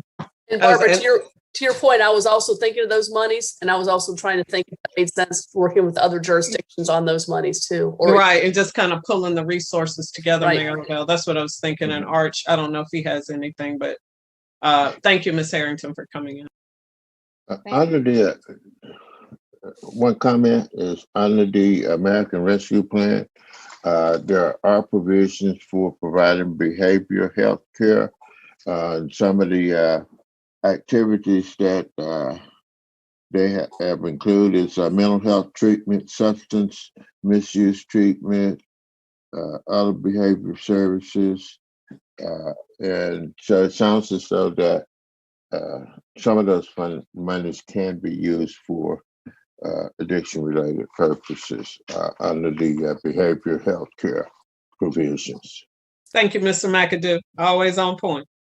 Thank you. Thanks, Art. Let's go to Damon. Thanks, Lydia. Ms. Harrington, it's nice to see you again. Thanks for being here and for sharing not only your personal story, but also the needs of your clients and colleagues. It sounds like from your comments, you've been in touch with Anne Marie Vanneman in our Housing and Community Development Office, that you have a relationship with Anne Marie. Yes. So I'm wondering if you've had conversations with Anne Marie and others in our Housing and Community Development Department about the availability of funds for housing assistance and our process in the town for accessing housing-related assistance through the town and through our relationship with the county, of course. I'm just wondering if you've had conversations with Anne Marie about that and whether that led to any good ideas. Well, I have, I'm very familiar with the emergency housing application and all those and what comes into play. And I've been talking to people at the OWASA and the the NC, the HOPE. But what happens is what we're facing with is that we don't have a lease. The residents in our house, we have a 501c, so we have a nonprofit. So it's an Oxford house. And then the residents have an application process to come. And so they're able to stay there as long as they need to, as long as they, pay their equal share of expenses, they maintain their sobriety and not be disrupted. However, if they have a return to use, they do have to leave because that jeopardizes everyone else's sobriety. However, we have a close relationship with the Freedom House, that if a person wants to recommit to recovery, then they can go there and then they can come back to an Oxford house. But they have to be on that path. So the challenge I have is that I'm always writing something, trying to, I got something now that I'm trying to do at least summary form to meet the guidelines, because a lot of the agencies want to help, but they have federal guidelines or things that really make it hard. And so they've been trying to work with me, and they do, but it's just that it takes time. Meantime, right now, we need stuff, and just like a lot of people. And so I have the Stroud Roads. I mean, I'm going everywhere trying to get this, because we need to keep these houses. We need to keep these houses for those that really need it. And, now people are coming. And so we're just hoping that we continue to have a place for them. Okay, that's really helpful. Thank you for sharing that. I guess I would be interested in learning more, since it sounds like you've been having these good conversations with our staff, learning more from our staff about whether there are modifications that can be made to local guidelines, as long as we're meeting our federal requirements and so forth, to help folks in the situations you're describing. So I guess I'd just be interested in hearing more from staff about that when we can get information about this kind of a unique situation that doesn't seem to fit squarely within our usual process for providing housing assistance. Exactly. Yeah, thanks, Damon. And Mr. Manager and Arch, you don't have to answer that right now, but it sounds like we'd like to have a little investigation about this particular situation and how it seems a little different than some of the others that we have addressed and are continuing to hope to address with these monies. Right, and of course it makes Barbara's comment even more compelling, which is kind of getting to that ARPA funding, which is so much more flexible for us, right? So it may just be that's our best hope, but we'll see. Yeah, and especially since they're, as Ms. Harrington told us, they're all over. So we could, there's a way to maybe have all of us kind of go in on that. Mr. Manager, do you want to speak? I see Randy and Sammy want to talk, but do you want to answer me back? Just real quickly, I got a text that the Oxford House requested $14,000 for the Human Services Commission, and the recommendation is for $6,500. And I do think that, hopefully we can roll out the ARPA funds soon, and I think that could fill the gap. I honestly do. I feel confident that we can address some of the needs that Ms. Harrington has described. Great. Thank you for that. Okay. And Mr. I know that on the 22nd is when we'll approve our final budget, which typically has in fees and typically has in the human services funding, right? But the ARPA money, that'll be a rollout, right? I mean, we won't do that all at once, but there'll be some stuff we might need to do more immediately, right? So we don't really have a time frame on the ARPA money yet. At a minimum, that would be September. Is that fair to say? I think so. Yeah, I mean, because we have 2 meetings left, and then we have break, and then September, October. It seems to me like that would be a time for us to shoot for perhaps addressing some of these more dire needs with some of the monies, kind of working toward that. And I know that's a conversation, Ms. Harrington, I'm not sure if you're aware, but Mr. Manager's leaving at the end of July. So we'll have a new manager in by then, but Arch will still be around. So Arch, you understand what we're saying, that I know that the more dire situations might have priority over some of the more longer term kind of things we can do with that money. I know we get it in 2 rounds. I know we have a few years to spend it all, but at the same time, we have a lot of people that that are hurting and might need it sooner. So, Probably, pardon me? Madam Mayor, if I, Yes. if, I think that issue of those people, organizations needing immediate assistance, I think that was raised at one of the prior meetings, and we have that on our list to take a look at. And I'm not sure if you're asking us to bring something back before you break to focus on the immediate pressing matters. Is that possible? I'm sorry.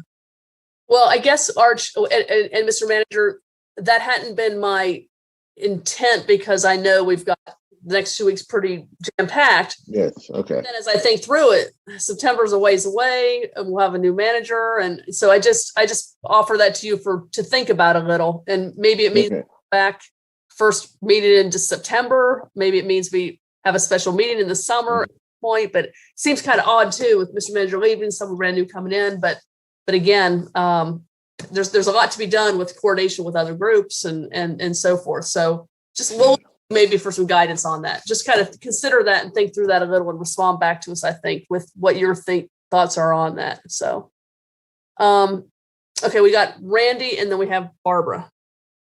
Yeah, thank you. And Lydia, Lydia, I'm sorry, Randy, Sammy, then Barbara. Yeah. Okay. Lydia, I really appreciate you pulling that thread through. That's exactly why my hand was up. Ms. Harrington, thank you so very much for sharing a very powerful lived experience and validating the need through your own personal story. I think the ARPA funds are really key here. I think clarifying a partnership with Chapel Hill and Orange County is important. The ARPA funds, there's a 3-year rollout, but one of the things that we want to be sure is that a long-range plan for sustainable support is created. So I would also encourage not only looking at creating that conversation with Chapel Hill and Orange County around the ARPA funds for Oxford House, but also looking at a long-range plan for sustainability, because we know that those funds in and of themselves are short-lived. And I just had another question for Ms. Harrington, and that is, there are 22 homes at this point. Is that something that over time you see potentially expanding to meet the need? Yes. The whole goal is to have enough housing for anyone that needs it and wants it. And absolutely, Chapel Hill, Orange County has been very receptive to helping people if they're wanting to build a foundation and recovery. We have tons of support here. Right. I'm the board chair of the Freedom House, and we do all kinds of things, but yes, we're continually expanding to meet the needs. We just got with the COVID, it just knocked us down, and now we're trying to get back up, so that we can keep the landlords, because we have landlords that like us, because we are always paying our bills, and then COVID came, and then, so that's where we're trying to get back and make sure that we take care of them that provide the services for us, but also have a decent place for people to recover. Right. So what I'm basically saying here to the manager and Arch and council is that this shouldn't be looked at as band-aiding, over a short period. We need a long-term sustainable game plan so that a model such as Oxford House can be sustained and expand as needed. And I thank you, because this is the kind of model that we know works, and putting our efforts into creating something through a partnership that's sustainable is tantamount to success. Thank you. Thank you. Thanks, Randy. 2 quick points I want to make before I go to Sammy and Barbara. One is Oxford House. This is wonderful to learn all about Oxford House. We don't want to forget, we also have lots of other nonprofits that have the same kind of, not quite the same, but also have challenges. Part of what we're tasking Mr. Manager and Arch with is, come back with a plan for how these places that are in need, how they can apply, how they can tell us their needs, et cetera. And more importantly, how we can also coordinate with Orange County, who has a lot of money, and Chapel Hill, who has a lot of money, how we can maximize. These are all wonderful groups that serve all of us, and so just wanted to kind of remind us of that. Okay, we'll go to Sammy and we'll go to Barbara, and just a little heads up, y'all, we're about 15 minutes behind schedule. So just kind of putting that out there. So go ahead, Sammy. Thanks, Lydia, for recontextualizing that and putting it into perspective. And thanks, Ms. Harrington, for bringing your challenges. And it sounds like you're a part of this tsunami, perhaps, of people who have benefited from a moratorium on mortgage and or rent. And now you're needing to make those landlords whole so as to maintain your housing. And that's precisely what the ARPA funds is for. And includes staffing. So I'm very glad our manager and Arch are looking into that to supplement our staffing to be able to really meet those needs in a timely way. So I just want to encourage Arch and the manager to be thinking, like we talked about last time, that these are the first priority needs. Who has been most affected by the pandemic in terms of food and housing and those basic needs. And Ms. Harrington's bringing to us an example of that. And I think this is an effect of the housing moratorium, perhaps. But the ARPA funds not only includes money for mental health, but also for mortgage and lease relief.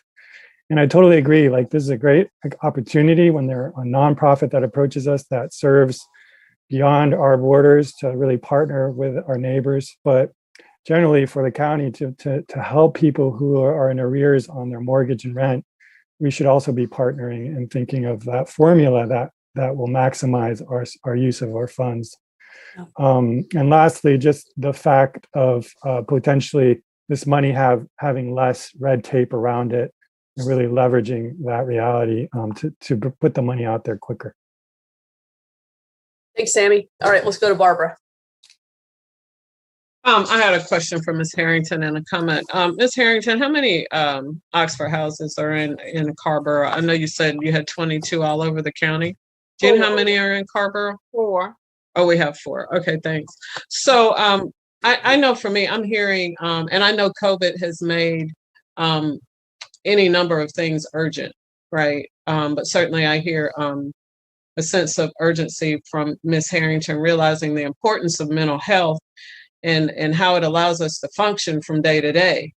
And so if you don't have the tools that you need, you're not going to be able to function and do, what it is that you need to do to live somewhat of a normal existence. In this case, the struggle is addiction. And so I just want to continue to elevate behavioral and mental health, because, we can have our physical body, but if this is not right, and there's some things, going on affecting our mental health, I mean, we're not able to function in society and provide.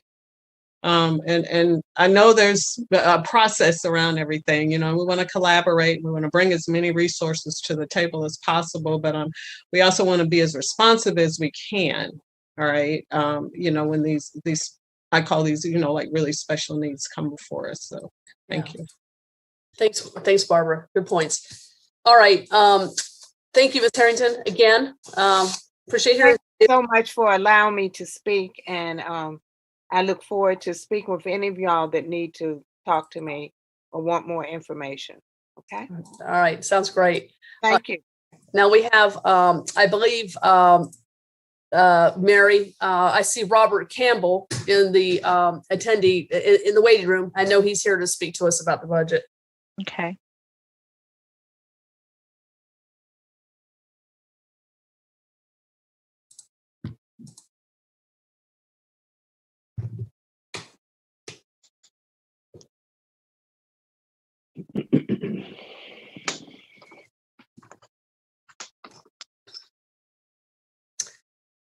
Hello, Minister Campbell. Can you hear us okay? Yes, I can. Yes, I can. All right. Thank you for this opportunity to speak about the budget, about the urgency of funding for the work that we do at the Rogers Road Community Center. Have been very demanding since this pandemic. But I want to also say thanks to the Human Service Advisory Commission, as well as the council and the mayor, because I know it's been a overbearing a process, but at the same time,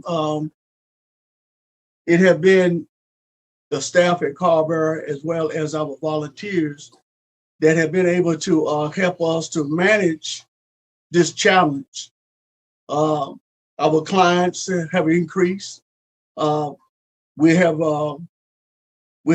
been serving at each one of our drive-through distribution, anywhere from 325 houses to 450 that have an average of 4 residents in each one of those houses.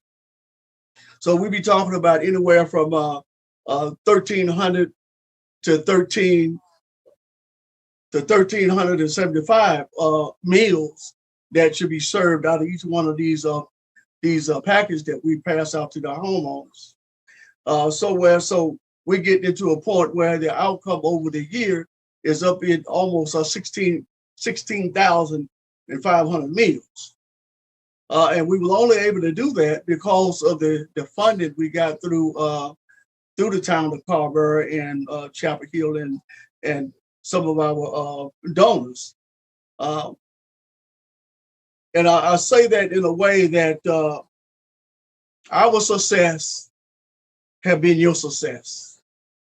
We could not have done it without the funding and the assistance we have gotten through the Human Service Committee.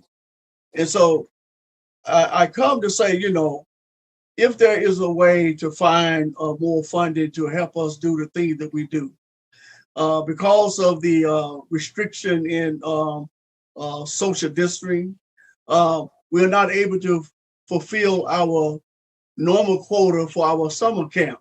So we had to reduce that because of the size of our building. But if there's some way through funding that will be coming through this, the American Rescue Planning, that we can increase the size of our building so we can maintain the service that we have been giving to our clients. And our goal is that, that we continue to meet the needs of our residents. Because when they come to the Rogers Road Community Center, the joy of the volunteers and the friendly faces they see and the communication that takes place, they feel like they are welcome, that even some of the clients come back and become volunteers. And so they become a part of the process. And those are the type of things that we do. Our partners is the one that fuels the things that we do.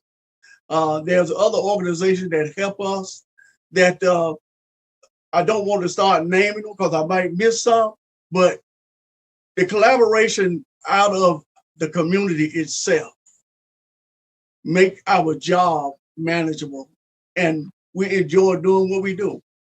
And so if you find ways to fund us, believe us that it is at a good cause and is doing great works.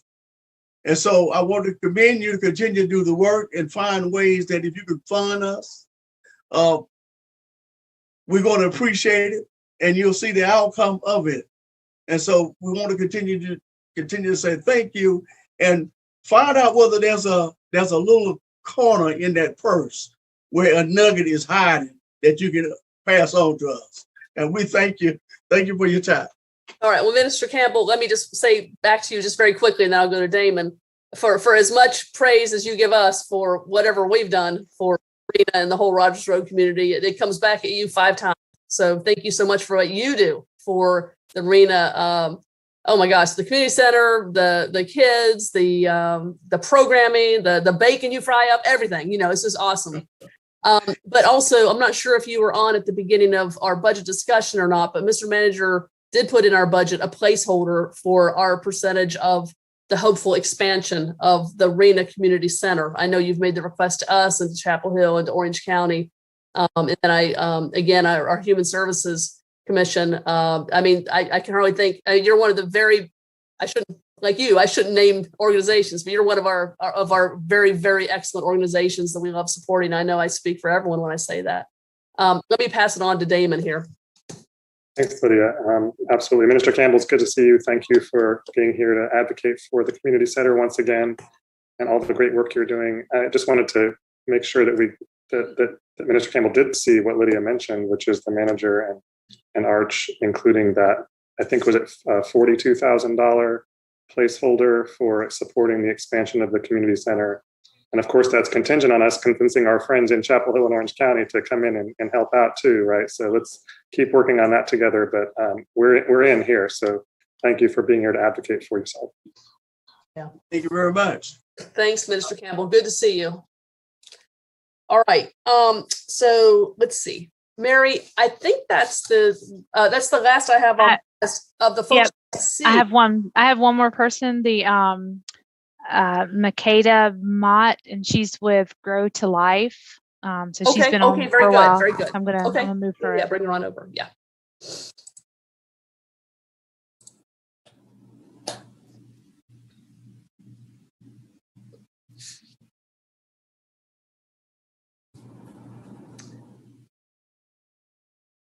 Makeda, we can see your name, but there we go.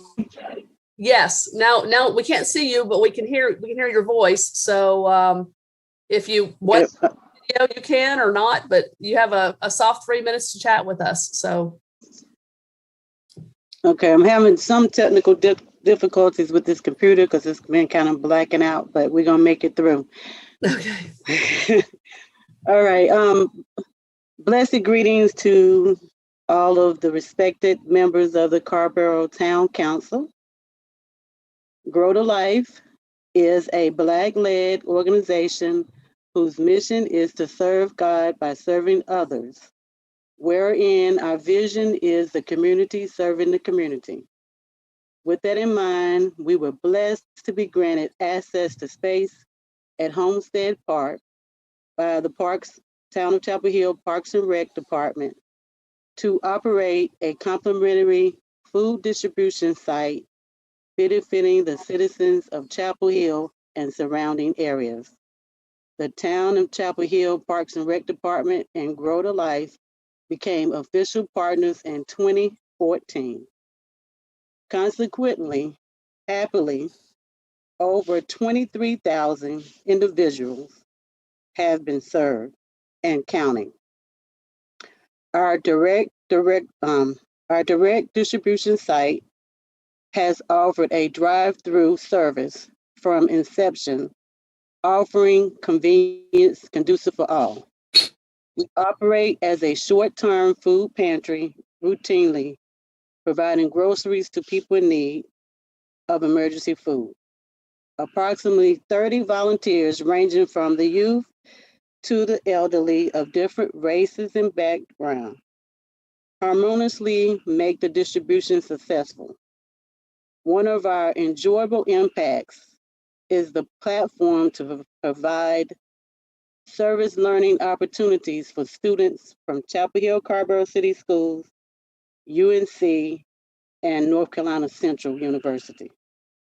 In addition, Grow to Life delivers food and supplies to families in need at other times, and by providing hunger relief in a friendly, non-judgmental manner, we desire to work in harmony for the good of all.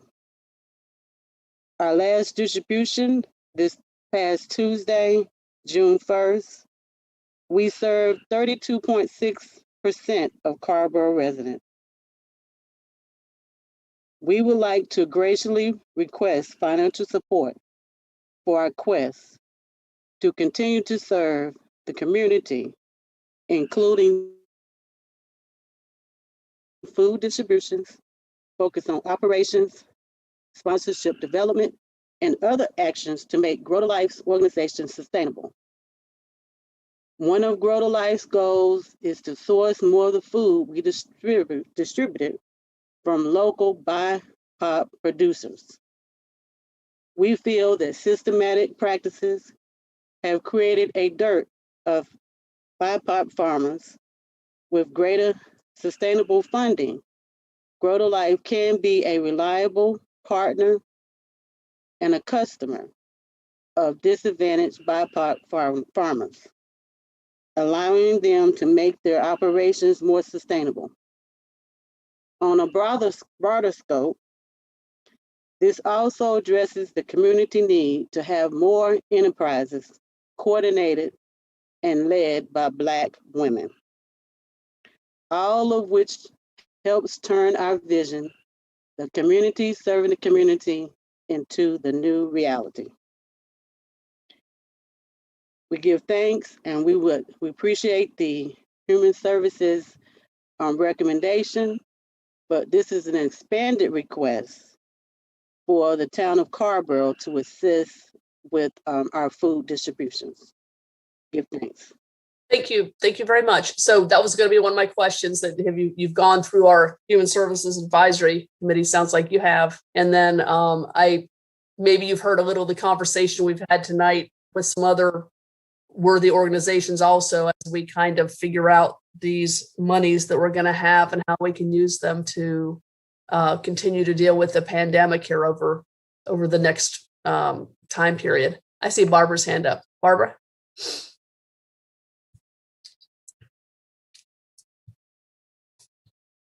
Barbara, I'm sorry, I can't hear you. I tell you there's something going on with this click over here, y'all. So what I was saying is I want to thank Makita for her presentation and for her work in the community. As I've certainly heard about it and am very familiar with it. I think Randy is as well, and maybe a few others.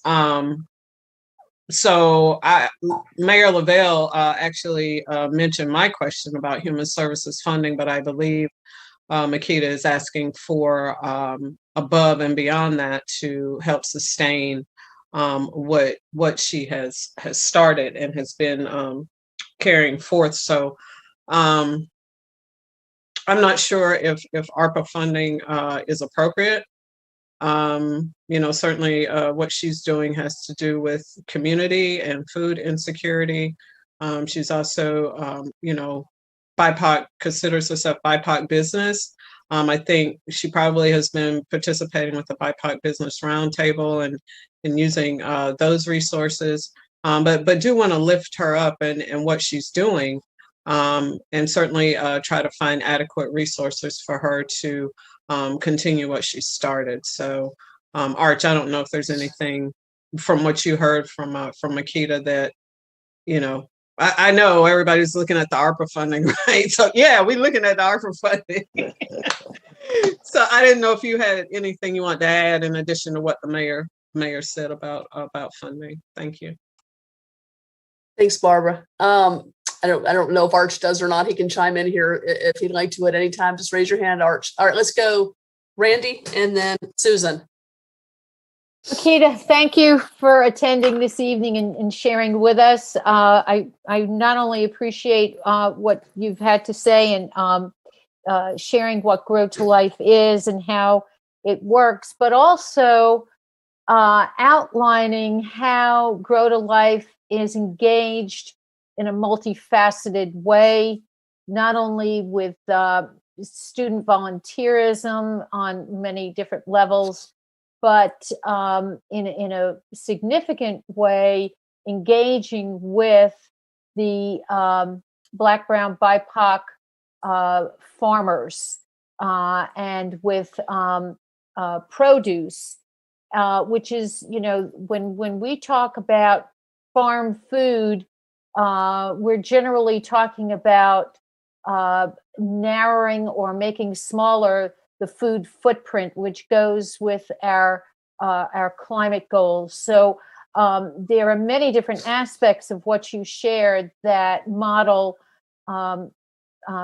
things that we aim. And I'm just hoping that we can find a way, to meet the baseline of your requests, but also see creative ways to address expanded funding. So thank you for attending this evening.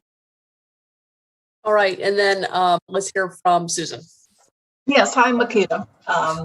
I work with a hunger relief group called Porch, and I've heard much about Grow to Life, and I really appreciate all of the good work that you are doing in the community, and especially in terms of getting more of the fresh food out.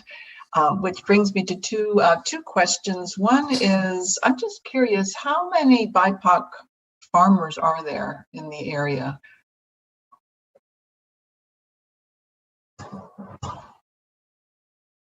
We still have Makita there. Yeah. Can you hear me? Yes, I can.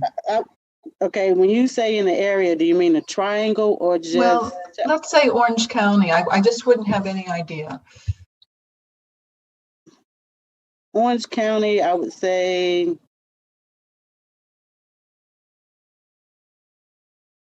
just in Orange County, maybe one. And are you able to get two of them? And are you able to get all of your produce through the BIPOC farmers, or are you going to other farmers as well? Yeah, I'm going through Farmer Food Share, and then I partner with Farmer Food Share. The BIPOC partners are Faithful Farms, which is in Chapel Hill. Then you have Sankofa Farms. I'm partners with Elijah Farms, which is in Roumont. And also Be Blessed Pure Honey. And he's basically near outside of Raleigh. And so we are working towards more BIPOC partners, but we also need resources to be able to support them in their produce. Great. Well, again, thank you for all of We that. also grow food ourselves, by the way. Oh. Yeah, we have a couple plots, and we actually give food away.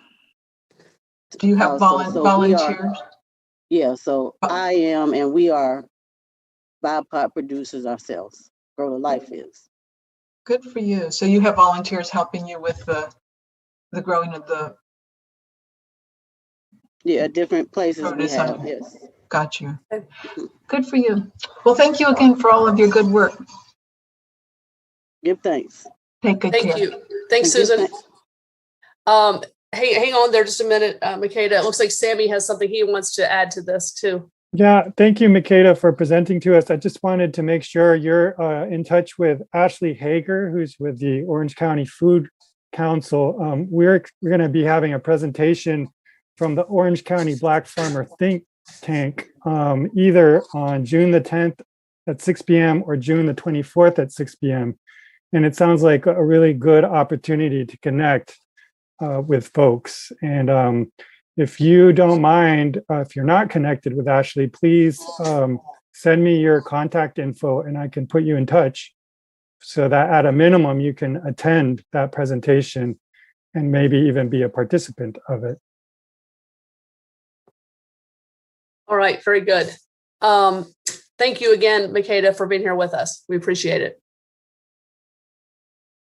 Have a beautiful evening. You too. You too.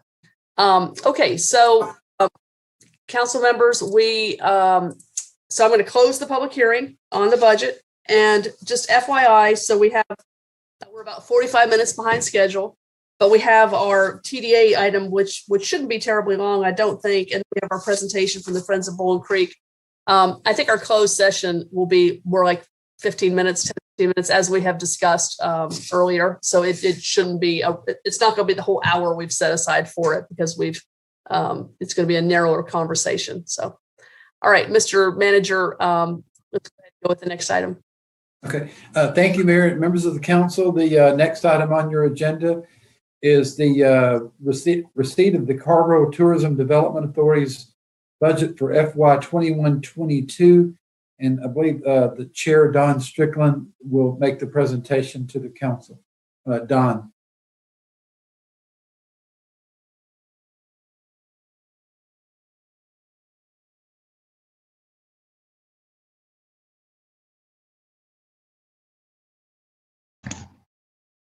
Hey there. Hello. Good evening. Good evening. Good evening. Good to see you. Good to see you. I'm going to share my screen here.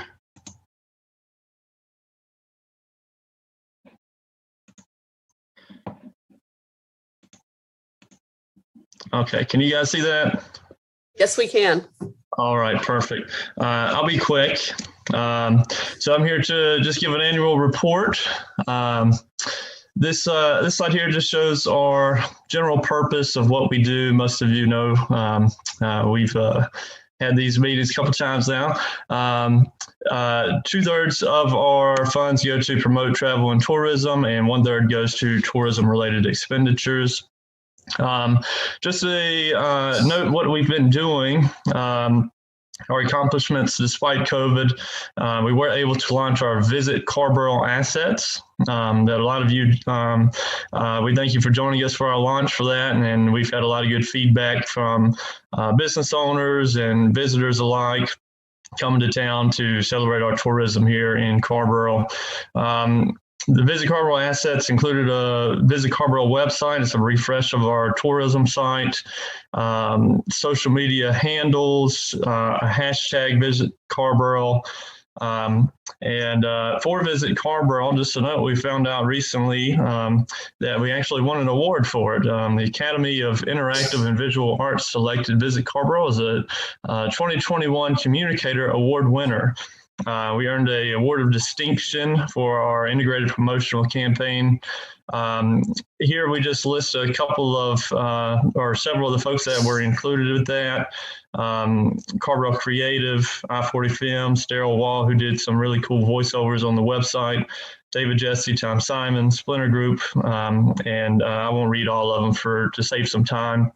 A special shout out to Dan Mayer, who is another person on the authority board. His leadership, along with myself, were able to partner with Katie Lewis, who is our project manager with the chamber, and be able to put out this great tourism asset that we continue to use today and hope to continue to expand. So as for our budget, we will continue the $45,000 for the East Main parking deck. We are going to continue all of our Carrboro Signature Town events and festivals. That includes Carrboro Music Festival, Poetry Festival, Film Festival, and the Freight Train Blues Series. In 2019, with the pandemic, things looked a lot different. But we were able to have some savings. However, there were some new expenses as a lot of things went virtual. So new equipment to be able to have those festivals in a virtual setting. But we were able to have some savings this year. As for the community events, we have $12,000 for that. That includes things such as the Arts Center concert series, Terra Vita Food and Wine, Latino Festival, Florfita, and the Bazaar Craft Market.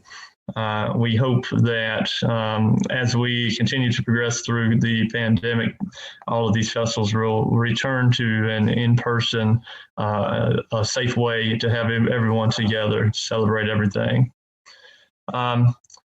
Here you will see the information for Orange County and the hotels within Carrboro, which is just the one Hampton Inn and Suites, our award-winning Hampton Inn and Suites. So you'll see a big difference here. In 2019, for Orange County, occupancy was 67% with the average daily rate, meaning that's what it typically costs for a room, about $129. In 2020 for Orange County, significantly down to about 37% for occupancy and about $97 for the average daily rate. Hampton Carrboro followed that same trend with occupancy and rate going down. However, we are seeing for 2021 some good forecast. Started off a little slow January and February, but it has taken off. And we are seeing a very strong forecast for the summer, and we expect good numbers for the fall. We will probably, the Hampton Inn will probably succeed or exceed what Orange County is estimating for 2021. And we're thinking that it will be about 60% occupancy and well over $100 for average daily rate. Our current priorities are hiring a marketing management agency that will help us to basically keep our website running. There's quite a bit of maintenance that comes with that. And because we have invested a lot of time and effort into that and are getting good feedback and usage, we want to make sure that that is operating safely and getting the information out as we had planned. More and continuous content creation, including videos, feature stories of locally owned businesses in the town, more festivals as we hope will come to the area, and additional photography. We are working with the town and staff to have regular social media posts, which is going well. It's a long road ahead, but it is growing. And then also another focus and priority is making sure that we include diversity in all of our tourism practices and the promotion of tourism through the town of Carrboro. So recommended funding, fully funding town signature events, $98,400. Continued support of the parking deck and continued support for community events of $12,000. And that's it. All right, thank you, Dawn. Thank you for that presentation. Just one note I wanted to make. I noticed under community events that in the past we had the Terra Vita, but of course it's stopped now. So maybe that's why your community events was reallocated a little bit. We won't have that one again anymore. That's sadly so. Anyone have any questions for Dawn about this? I'm going to my agenda here. Yeah, I have one question. Go ahead, Barbara. I'm sorry, I didn't raise my hand. Sorry, Jackie. I had one question for Mr. Strickland, other than saying hello. Of course, I'm interested in how you plan to include diversity. Will there be spotlight of BIPOC businesses, or just what is your initial strategy? I'm sure it's a work in progress, but just wanting to hear from you at least how you plan to start out with that in the beginning. Thank you. So, thank you. So initially, right off the bat, we have an open board seat, and that will be filled with someone from a diverse background. That was a goal set for us. We also have made several marketing decisions to make sure that diversity is included in all of our photography, our videos, everything that highlights the tourism aspects of the town. Just recently in our meeting yesterday, we talked about featuring public art and making sure that certain public arts were featured to make sure we include that diversity. And we also had a young lady come speak with us. Excuse me, I can't think of her name, but she came and spoke with us on efforts for diversity within the town of Carrboro, and we had some feedback that she gave us and how we could do a better job of making sure we are included in the conversation and included in the overall objective to make sure diversity is included in all aspects of town of Carrboro. Thank you, Mr. Strickland. What's the board seat? What is how would one apply for that board seat? Is there a requirement, or how would that work, Lydia or him? Yeah, the Triangle Development Authority is a 3-member authority that was created by legislation. And so, and those appointments are actually made by us, and they have to be held by people in certain arenas, like, you know, someone who's a hotelier, someone who has maybe an entertainment business. I mean, it's very specific, but the way we set it up was to have the 3 seats. Is that right, Don? Did I say that correctly? Yes, ma'am. Okay, and so now there's a seat open, and see that specificity, that might be an issue. That could, well, actually. One of them might be a business. One might be business. I can't remember. Okay, if the business, yeah. I know one is a hotel, and that's why we always have someone from our only hotel on it, you know. But then the other two, we have a little more flexibility. So it's been, I guess it's Dawn and Dan right now, and then we have a third open seat. Is that what you're saying? Correct. Yes, ma'am. Yeah. Okay, I understand. Thank you, Mr. Strickland. Thank you. Thank you, Dawn. Okay, let's see. Jackie, you had your hand up. Just real quickly, Don, I just wanted to thank you and the other members, because this was such a horrific year, and yet our business community was amazing in pulling together to help each other. And they taught the lesson of, you can't just help yourself, because that won't really help you. And if you help everybody around you, then we all get through it. And I know you all played a real role in that. So I just wanted to thank you for the role you played, and we're almost there. Thanks. Thank you. Yes, we are. Thanks, Jackie. All right, let's have a motion to accept the CTDA report and the fiscal year 22 budget. Motion by Randy, second by Susan. All in favor, say aye. Randy? Aye. Barbara? Aye. Me? Aye. Jackie? Aye. Susan? Aye. Sammy? Aye. Damon? Aye. Awesome. Dawn, thanks a lot. Thank you for being here. Appreciate it. Thank you so much. All right. All right, Mr. Manager, on to our last item on our regular agenda. Okay, thank you, Mayor. The last item on your agenda is a presentation from Friends of Bowling Creek on the Conservation Planning Guide. And I know that at least Julie McClintock and Tom Coors are present from representing the Friends. So hand it over to Julie, I guess.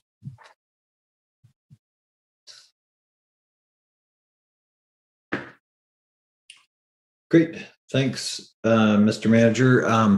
Also, if you could promote Mike Paul and Meg Malloy, they're going to be talking as well. That'd be great.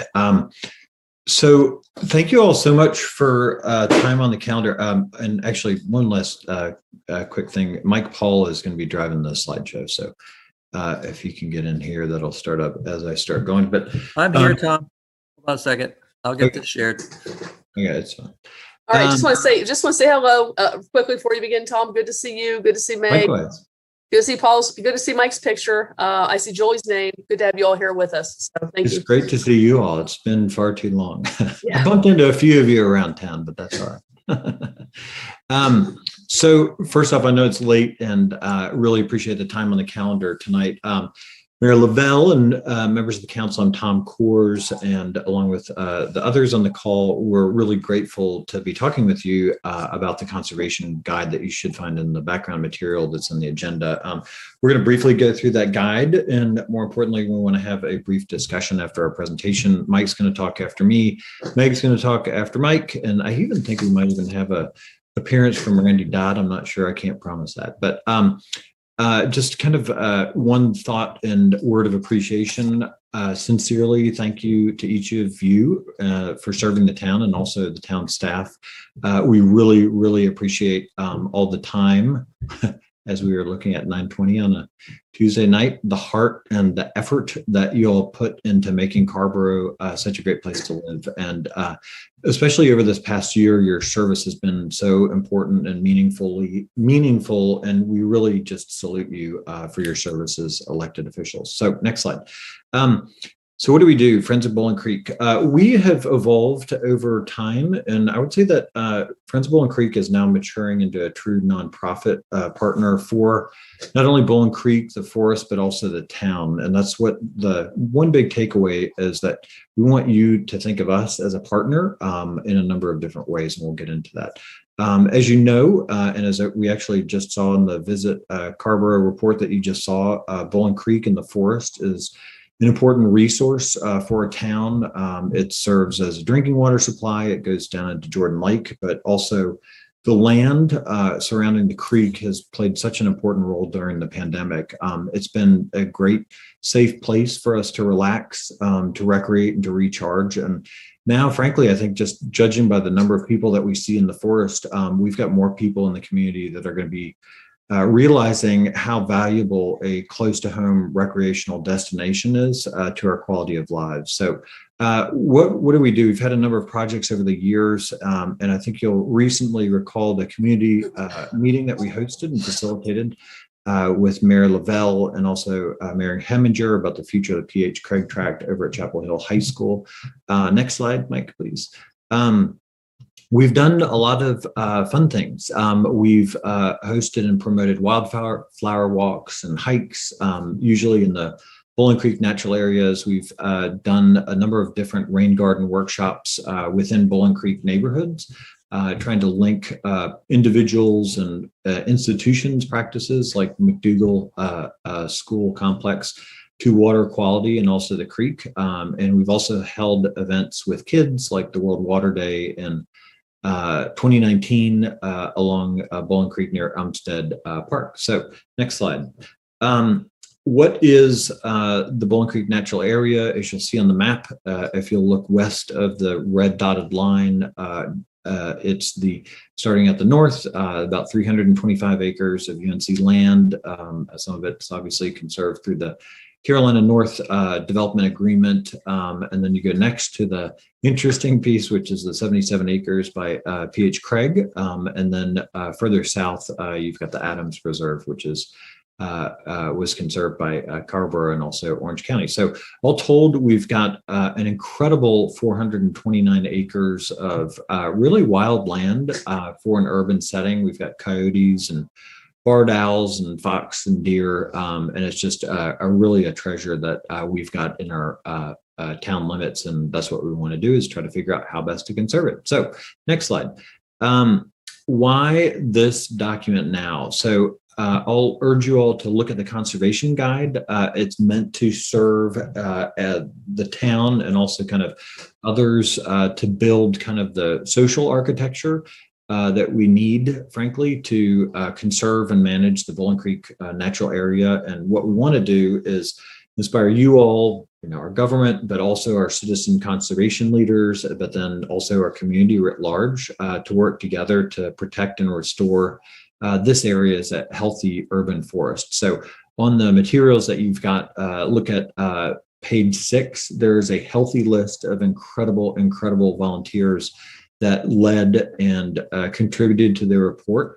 We are really, really indebted to them. I'm a conservationist by day, and these things are not easy to come by. And if you'll look at the page 6, give those folks a shout out next time we see them. So overall, Bowling Creek is special, and it's really worthy of conservation. And most importantly, I mean, I deal a lot with conservation, but the flip side of conservation is that it needs to be well managed. And so we really want to figure out how we can kind of knit together some of those three main places with Adams Preserve and Carolina North, but then also P.H. Craig, and how we can kind of unify and jointly manage this urban gem that we have. So next slide. The goal of this is that we want to have better land management. As I said, we want to have property owners coming together to coordinate land management and forest stewardship. Second, we want to create partnerships. And again, what I alluded to earlier is that we want to apply for and help the town receive grants for riparian and forest restoration. I think Meg's going to get into that in a little bit later. But we also want to make the impaired creek healthier. As you know, Bowling Creek is impaired and listed by the EPA, and we want to take steps to address that immediate problem and build collaboration with partners and frankly prevent further damage. So we just want to engage with the community, with you all, our leaders, in common purpose to make Carrboro better. And finally, one of the great incidentals of doing all this will improve water quality, and also conditions for wildlife and also trail maintenance. So I'm going to turn it over to Mike Paul to talk about some of the science and challenges. And after Mike goes, Meg's going to chat, and then we can get to questions after a bit. So take it away, Mike. Thanks, Tom. Can you hear me, Mayor Lavelle? Yes, we can hear you. Thanks. Great. So Bowling Creeks and Bowling Forest is anything but a classic Piedmont forest. It's a really unique forest that supports a really unique stream ecosystem. It's an important part of a threatened watershed with some really interesting physical, chemical, and biological characteristics, which we can talk about. The forest that surrounds it, as Tom said, has graced us with one of the last remaining large intact forests adjacent to an urban area really in this region. As Tom mentioned, Bowling Creek's part of a stream system, and the forest around it is, and this natural area around it is part of a stream system that feeds into Jordan Lake, the tips of which you can see on the bottom there in red. Everything in red there is impaired by the North Carolina Department of Water Quality as not meeting its designated uses under the Clean Water Act. And you'll notice that the sort of northern part of Bowling Creek is in blue. And so the part that passes through the forest is still meeting its uses. And that upper part, including the Bowling Creek natural area, is a buffer on continued degradation of downstream water quality. So it's really an important, not only local, but regional water resource that we're lucky to have right here in our town. Bowling Creek spans the Carolina Shale and the Triassic Lowlands, which are two real unique Piedmont geologies. They create this ecotone where two systems come together that contribute to the interesting geomorphology of our stream, from the gorge that sits above Estes Extension that you look down when you cross over the railroad trestle, to the grottos that sit right below it along Umstead Road. If you've ever hiked back in there, you can see these gorgeous grottos with their unique and endemic plant species that grow on the side of that rock that's constantly dripping water. This interesting geology also generates its susceptibility to erosion. And the upper watershed is more typically what we think of as a Piedmont watershed.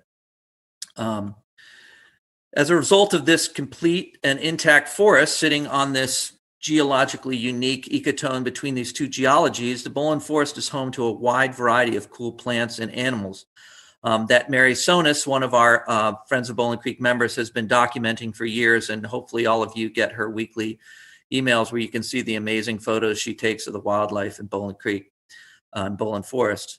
And these inhabitants include many salamander species, endemic salamander species that call the creek's fragile riparian forests, wetlands, and streams home.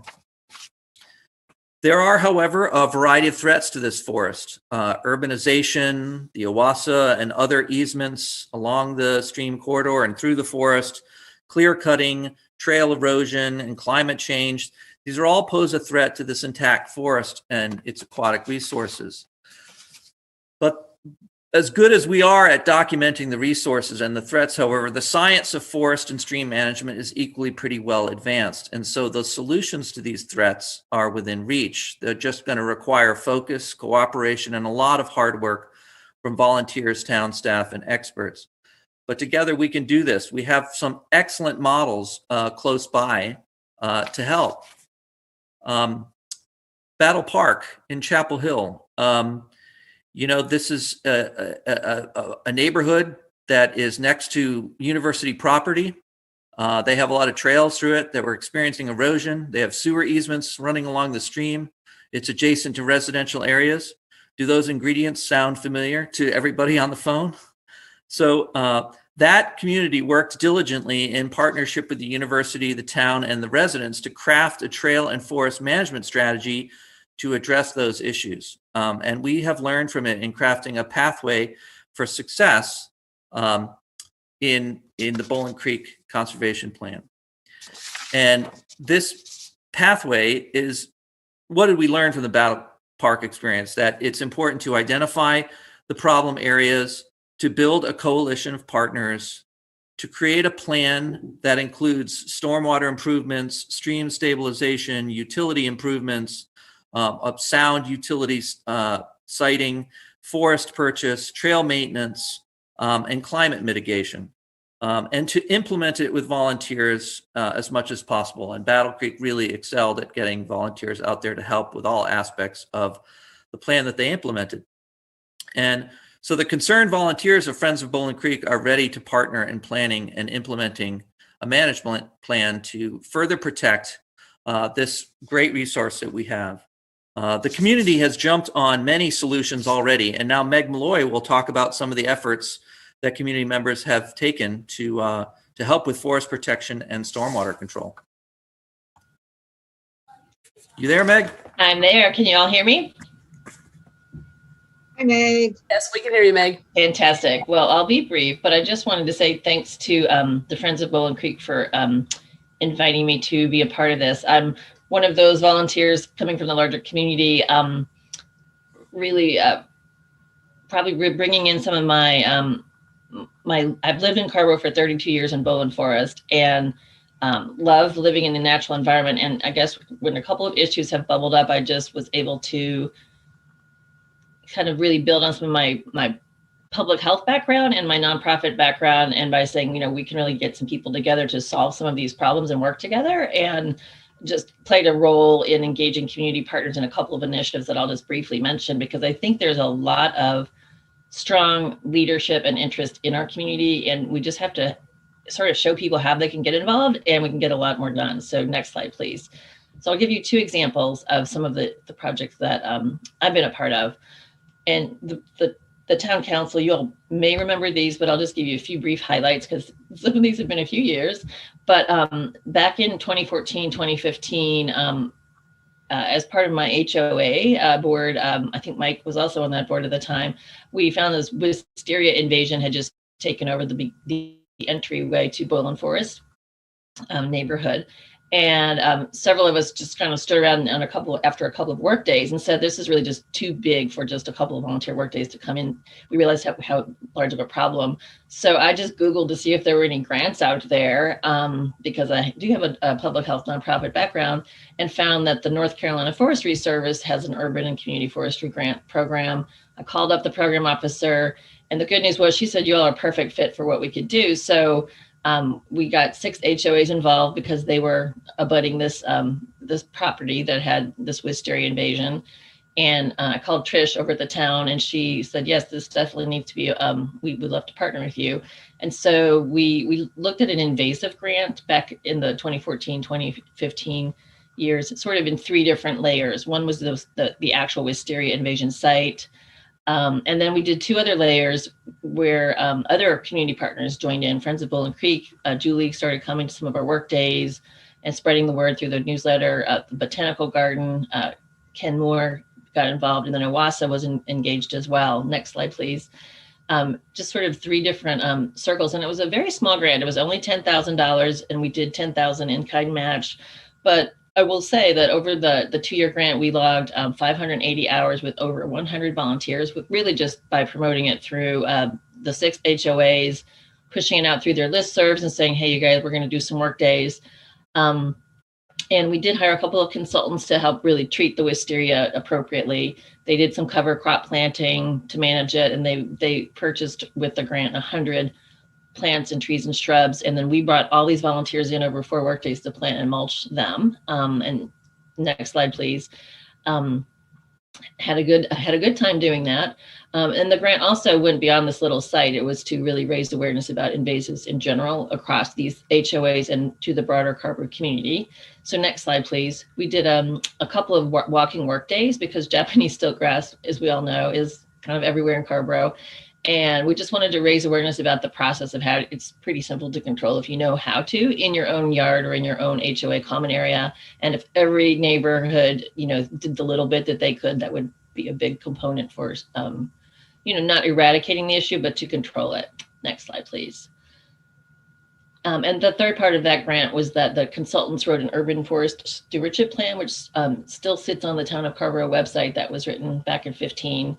And we held a community forum over at the Carrboro Century Center just to share that plan with the community and really focusing on the invasives component, since that was a forestry grant for forest stewardship, and invasives management was that component. So that was just an example of just how a little bit of effort, really led by a couple of HOAs, got a lot of people involved. And I think the next slide, please, will be the second example that came we've had about 5 years of a stormwater collaborative, also kind of growing out of some of the same HOAs. And there was sort of a focal point in our neighborhood, a significant erosion behind Amber Court on just a slope that is between phase 2 and phase 3, and also below the condos at Forest Court, that was beyond sort of just what a couple of people could work on a few weekends. It was just needing to align many individuals and really look at some outdated engineered infrastructure. So one of the HOAs, the one I'm in, hired an outside engineer to give us an assessment of what we could do. And it was a little bit sticker shock for an HOA. We didn't quite have the budget to make this work. So I just reached out to the Orange Soil and Water folks to find out if there were grants available. And they actually offered to work with us and the Piedmont Conservation Council to write a grant to try to solve that problem. And in 2019, we all submitted together a fish and wildlife, it's called a 5-star grant. The 3 HOAs in Owasso and the town of Carrboro, because this site is also an Owasso easement. It was unfortunately not funded, but after that, we kind of regrouped with the main partners, and Randy Dodd was kind enough to sit down and kind of think about down the road, would there be some options we could partner together? Next slide, please. And you all, a couple of weeks ago, or maybe about a month ago, heard a little bit of a detail about this proposal, but Randy did submit this year what's called a 319 proposal that came through the town of Carrboro. We were very excited that Randy took the lead on that. And I offered to continue to volunteer to help to pull in some community partners because we'd had so much HOA involvement already that we wanted to keep that momentum going.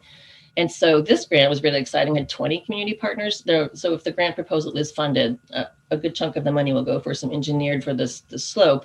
But what I'm most excited about is that it really helps 6 HOAs, 7 homeowners, and a handful of educational community partners and engagement partners.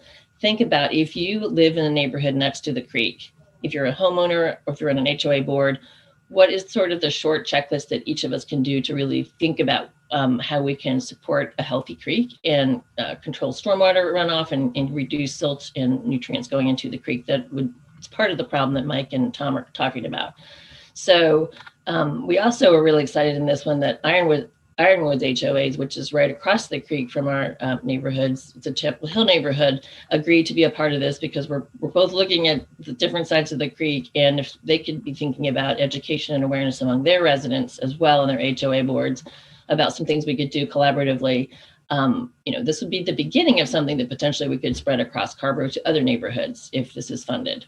And I just wanted to mention the Extension Service at NC State and UNC has an eco lab, and the Carrboro High School environmental teacher, Stefan Klakovich, are really interested about involving students in education and workshops and sort of really kind of lifting up the awareness of this and sort of embedding this project beyond just the 6 or 7, the 6 HOAs and the 7 homeowners.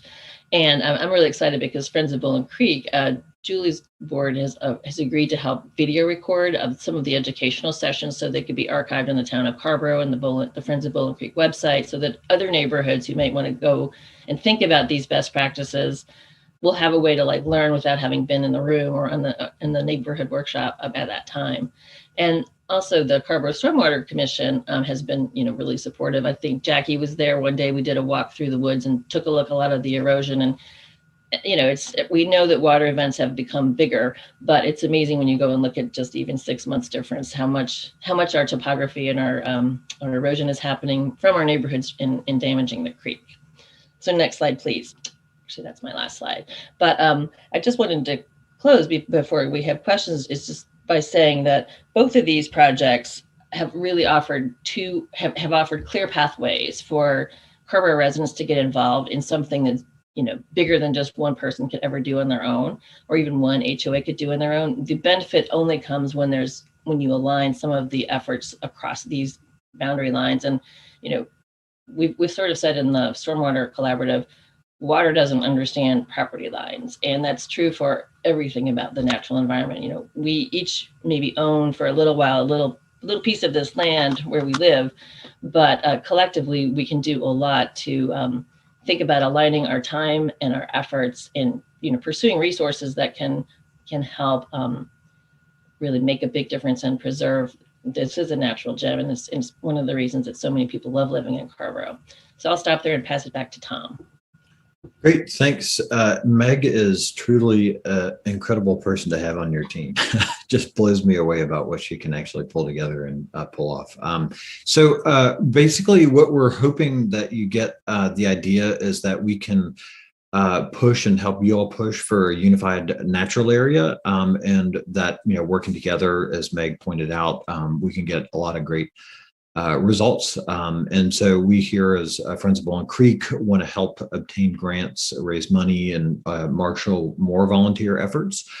So happy to take questions and join the discussion and hear how we can work with you all. Thanks.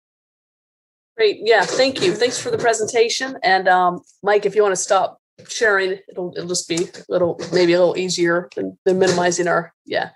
Okay, so let's go first to Damon. Thanks. Thanks, Lydia. Tom, Mike, Meg, thanks so much for the presentation. Been looking forward to it since we received the sort of preliminary copy the other day of the executive summary from the report. So thank you for that. And I guess one comment I had or question I had is, will we have an opportunity to receive the entire report? Because the executive summary had some good teasers for us, and I would appreciate seeing the full report. Yeah, definitely. We'll send it to you. Thanks, Tom. A couple months ago, I guess it was in April, when the council approved the submittal of that 319 application that Meg mentioned in her comments. I think what was really exciting to me, compelling to me about that pretty simple sign off by the council, right, was just the opportunity to find these overlapping interests between the town's Bowling Creek Restoration Plan, that was, it's almost 10 years old now, as well as the interests of the community groups that have been involved, including the Friends in these programs. And so I was interested to learn a little bit more from Meg about the background there, as well as the couple other projects that she mentioned.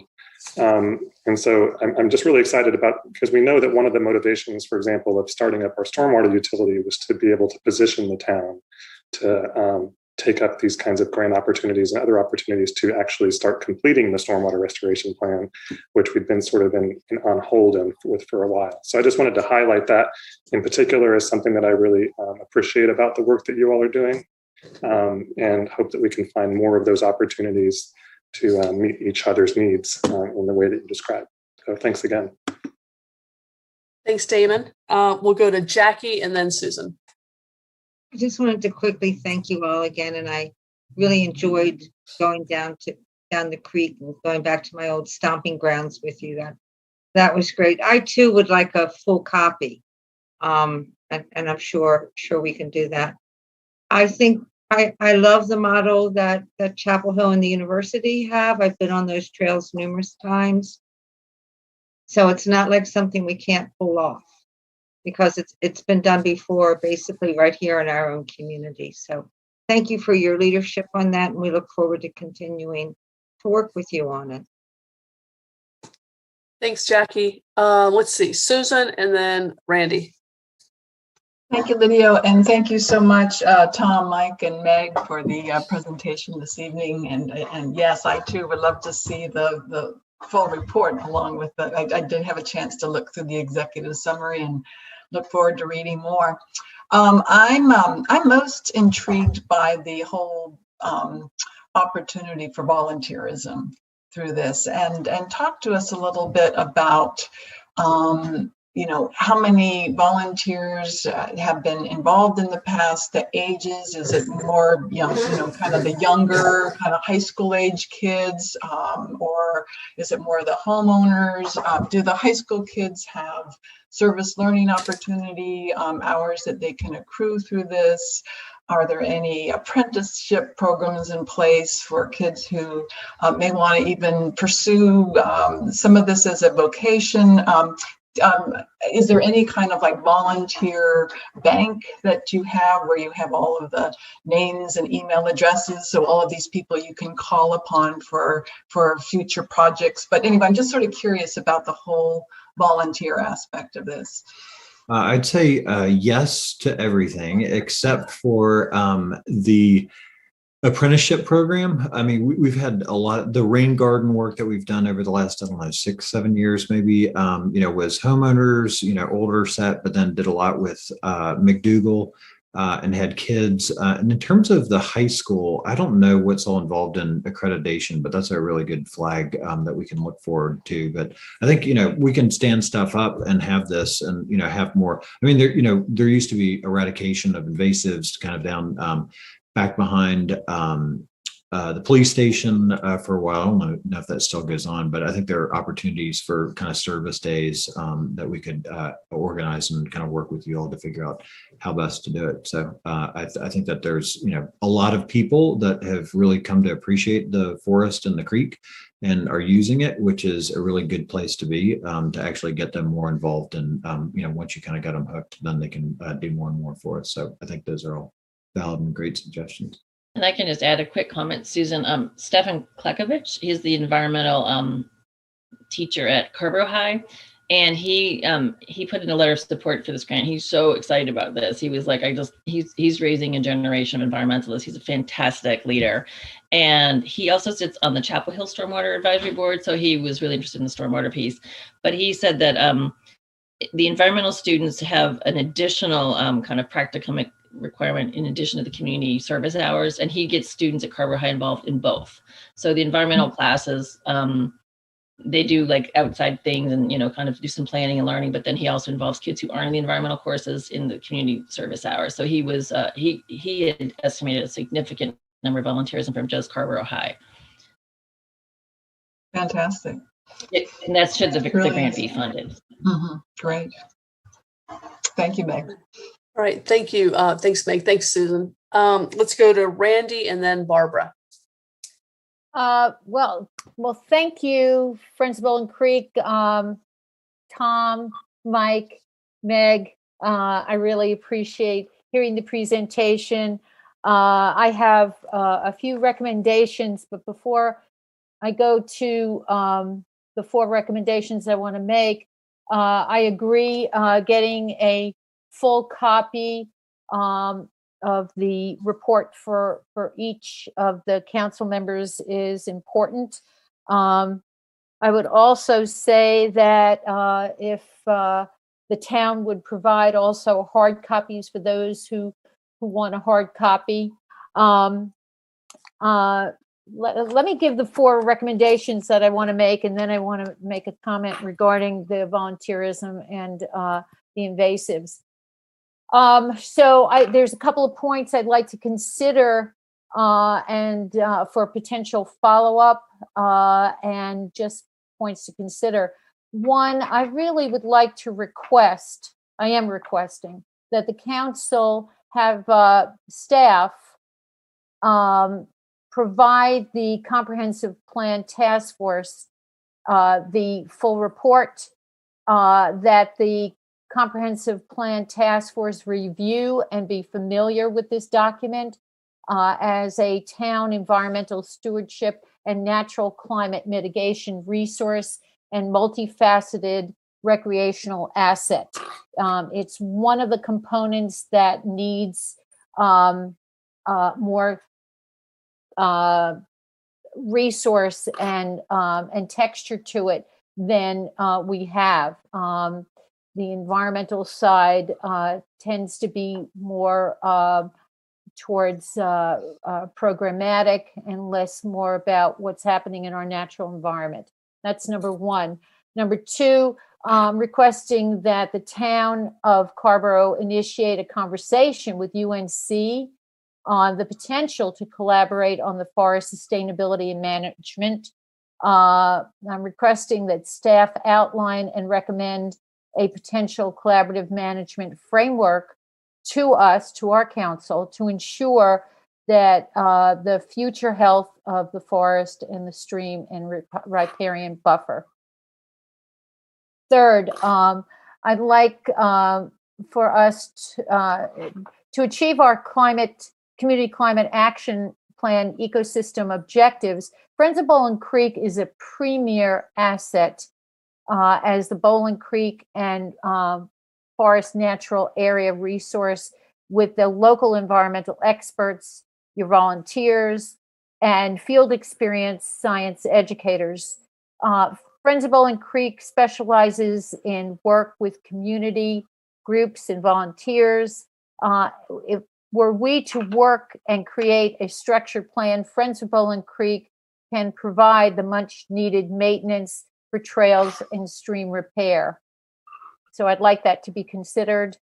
And finally, I'd like us all to recognize with our work going forth in the community that the P.H. Craig property has the potential for acquisition, and that's a great challenge.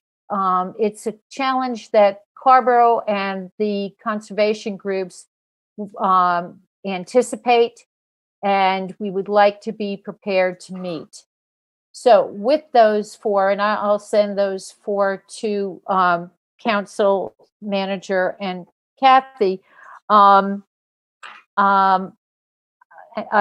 one, I'd like to accept the presentation, but I want to point out that with the invasives and the volunteers, Laura Janway has worked with, and we have approved a redesign of how we engage with volunteers and are allowing volunteers to take on more town work.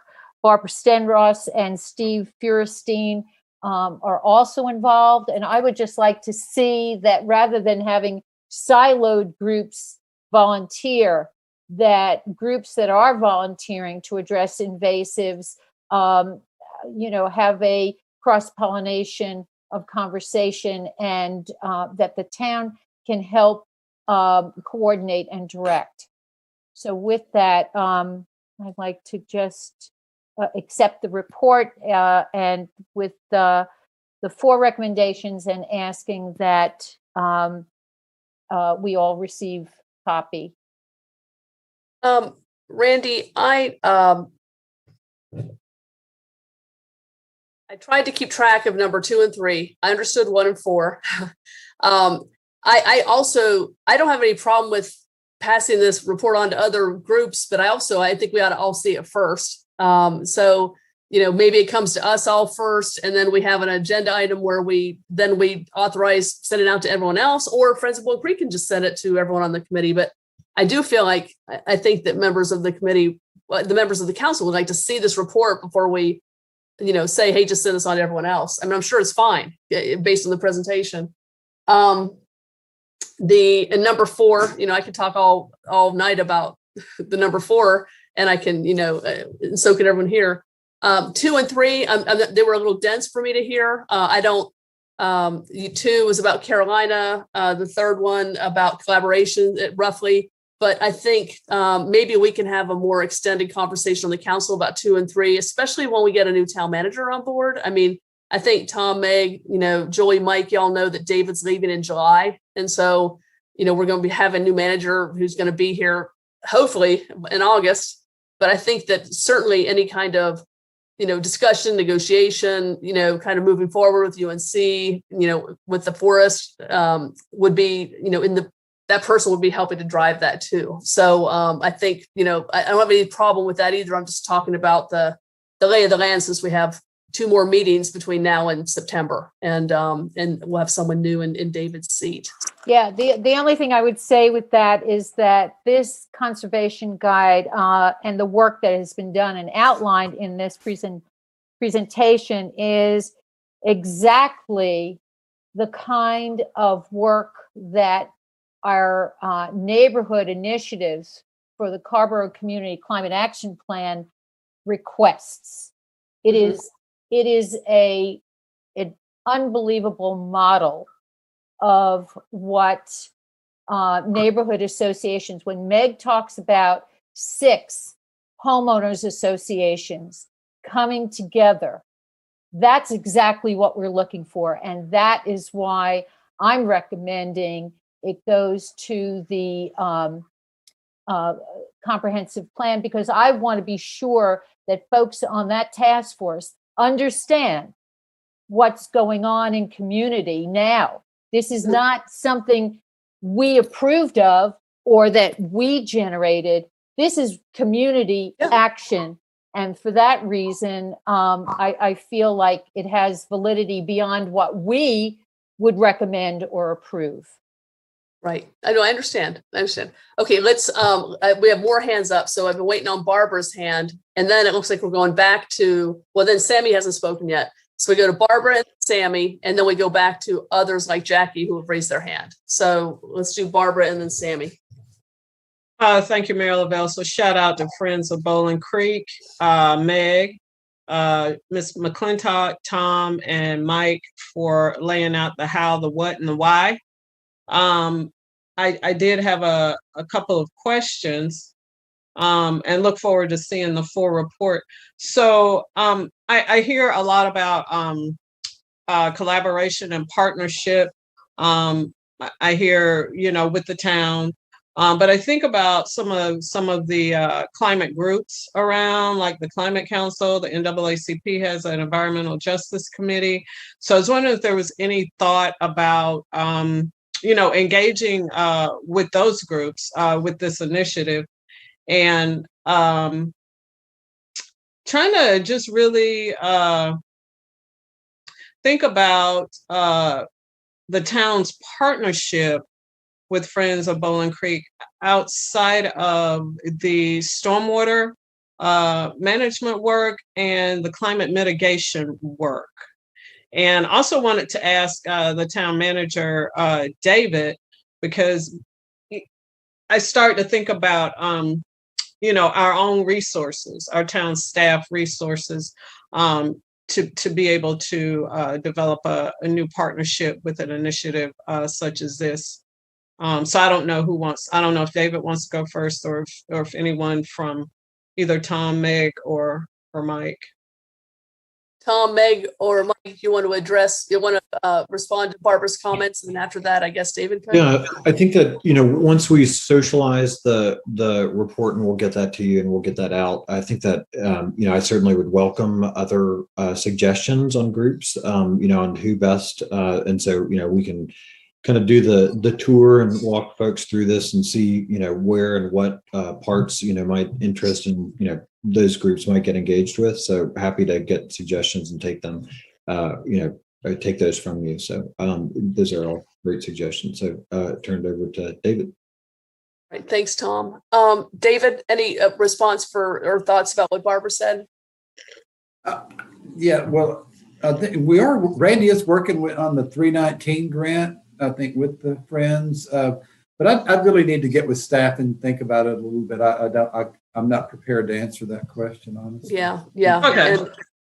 I didn't think so, but I thought I would throw it out there anyway. That's one of the things that we really want to kind of, part of the presentation tonight is just to say that we acknowledge that we don't want to be added tasks for town staff. We've got a healthy group of volunteers that can help with a lot of things, and so we really want to kind of put a shoulder in with you all, figure out what we could carry, what you all need to carry. Great, that sort of thing. So totally hear you on that point. Yeah, and Tom and Barbara, thank you for those comments. And I want to make clear, I wasn't trying to be a downer in my responses either, that I think this can all work out really well. It's just that I know everything that Mr. Manager has to do in the next 5 to 6 weeks before he leaves, and also just understanding we're in the middle of also doing that too, trying to get someone on board. And that's going to be the person who's going to be able to kind of run with these ideas, this collaboration, setting staff loose to work with you and all that. So I was just kind of throwing in a little bit of reality on that. So, all right, let's go to Sammy. And then I know we go back to Jackie. Thanks, guys. Yeah, I just also want to extend gratitude to Tom, Meg, Mike for your presentation. It's really amazing that we have such partnerships in our town, people who know so much about and have expertise and are stewards of this gem in our community. I too, like everyone else has mentioned, an interest in seeing the actual document. And I support Lydia's perspective that it would benefit us to see it first before moving forward with any of those recommendations. And in the meantime, I would encourage Randy for you to send those recommendations that you have to the council so we can fully understand what you're proposing. Thank you. Thanks, Sammy. Let's go back to Jackie. I think I agree in general that we need to bring on our new staff.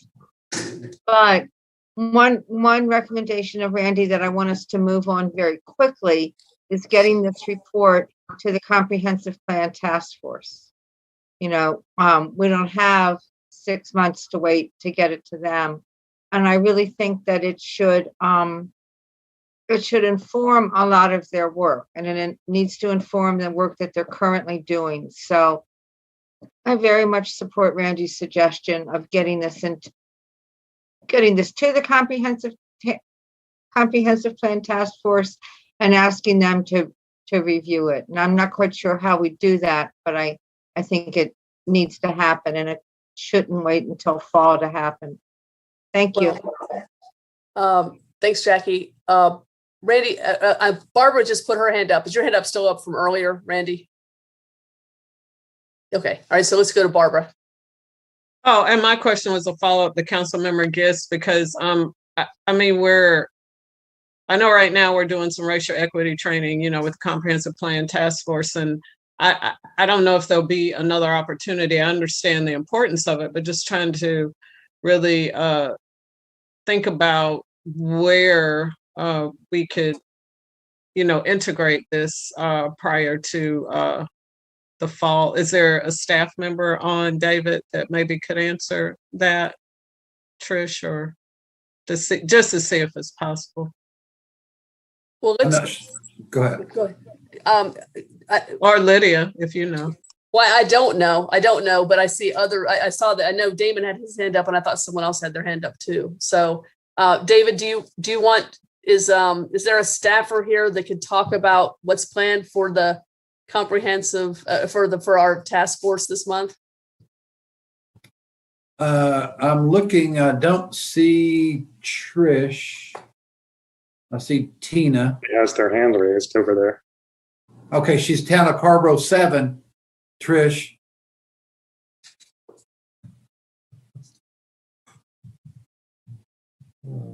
Trish, you there? There's Trish. Yes, that's Town of Carrboro. You're in the boardroom at Town Hall. You're in the room 100. AKA number 7. There you go. Right. One of my Carrboro aliases. There you go. So, well, there is not a task force meeting. There will not be. There's not a task force meeting on the calendar until September. We are going to have 1 or 2 editing sessions, which they'll be basically drop-ins for members who are able to attend, but working on the documents that they've been looking at, goals and vision and strategies and things like that. So there is not a whole meeting until then. So as we work to begin to bring a more compilation of materials to you, and we do have an update planned for you all on the work that's transpired so far at the June 22nd meeting. In 2 weeks. Yeah, but there's not a meeting scheduled this month. We do have 4 training sessions for the commission, for the task force we're doing our staff racial equity training with them. Okay, Trish, why don't you stick around in case there's any other questions for you as we continue to talk. So I saw Damon's hand up. I'm glad that Trish popped in before I asked my question or made my comments. It gives me a chance to maybe ask Trish to just share a little bit of information with us about to what extent the task force is continuing to kind of pull in all kinds of public input and comment. And I know that you're doing these pop-up sessions in the next week or 2. And it just strikes me as we're having this conversation about sending materials to the task force that we should all be sending materials to the task force every single day about things we want to see in the comprehensive plan or considered by the comprehensive plan task force. And that was just the thought that came to mind. So I'd just be curious from Trish's perspective to what extent public input continues to be welcomed and solicited by the comprehensive plan task force and the consultant. Well, I think we'll be pulling in information as much as we can. I mean, we're still asking, for input on the website and through our other, through directly contacting, us and through email or calling or whatever. So we're definitely open to information. We have a huge amount of information that we have. All of the previous work that's been done for Bowling Creek has been part of the review that TESCA's done, CNT, the Center for Neighborhood Technology, has done in terms of preparing issues and opportunities for folks. And then, of course, we've had the 2 community sessions where ideas have been shared. So, I think that if it's really up to you. I can't say that, every task force member will read everything that's sent to them. They are coming from different perspectives. They aren't all coming from the perspective, for example, of open space, natural areas. Some are coming from housing, some are coming from economic development or sustainability, things like that. So, but if that's an interest of you to share it, we have no concern about expanding the amount of information, the type of information that's made available. And what we're doing with the pop-ups is we are, our intent is to, because of the opportunity that presented itself with things opening up, just have a little bit of in-person engagement here before we jump into the summer, and to sort of test some of the goal, vision, strategies, statements that have been developed, and the projects that have been listed so far from input, the ideas that have come from that. So there already are a number of goals and kind of vision statements related to natural areas like the Bowling Creek Basin, stream corridor, natural areas associated with it. But it's really your call how you'd like us to proceed. But thanks, Trish. I guess I just really raised that point to say that the committee is still, or the task force and the consultant are still out there gathering all of this kind of information and documentation, and I don't see any reason why Friends of Bowling Creek or those of us on the council couldn't share this with us. Although again, sort of asterisk that we haven't seen the whole report. So I think that'd be more than helpful. I think for committee members to see the work that the Friends of Bowling Creek has been doing on this particular project. Rich, and I guess to Randy's request, I don't care if the task force gets it. It's just if they say, oh, we said they should have it, well, we haven't even seen it yet. So, it either goes from Friends of Bowling Creek or it comes to us, and then a day or two later it goes to them, whatever. It's just the kind of semantics of it, or the way of wording how it goes to them. I mean, I don't care if, it's fine with me if they get it. It's just to say it's coming from us when none of us have seen it. It seems, it just seems odd. That's all. So, Randy. Yeah. So, Tom, would this be coming from you and Mike and Meg? Are you sending it to us? Yeah, we'll send it to you. Okay. We're furiously emailing behind the scenes here. We'll get it all up. Don't worry. I'm sure you are. So then my recommendation would be that, by week's end, we could maybe through email agree and then have it on the consent agenda for next Tuesday that it go to the comprehensive plan task force for review and familiarity. So are we supposed to have it read and everything by, is that what you're saying? I mean, I may need more time than that. I work full time.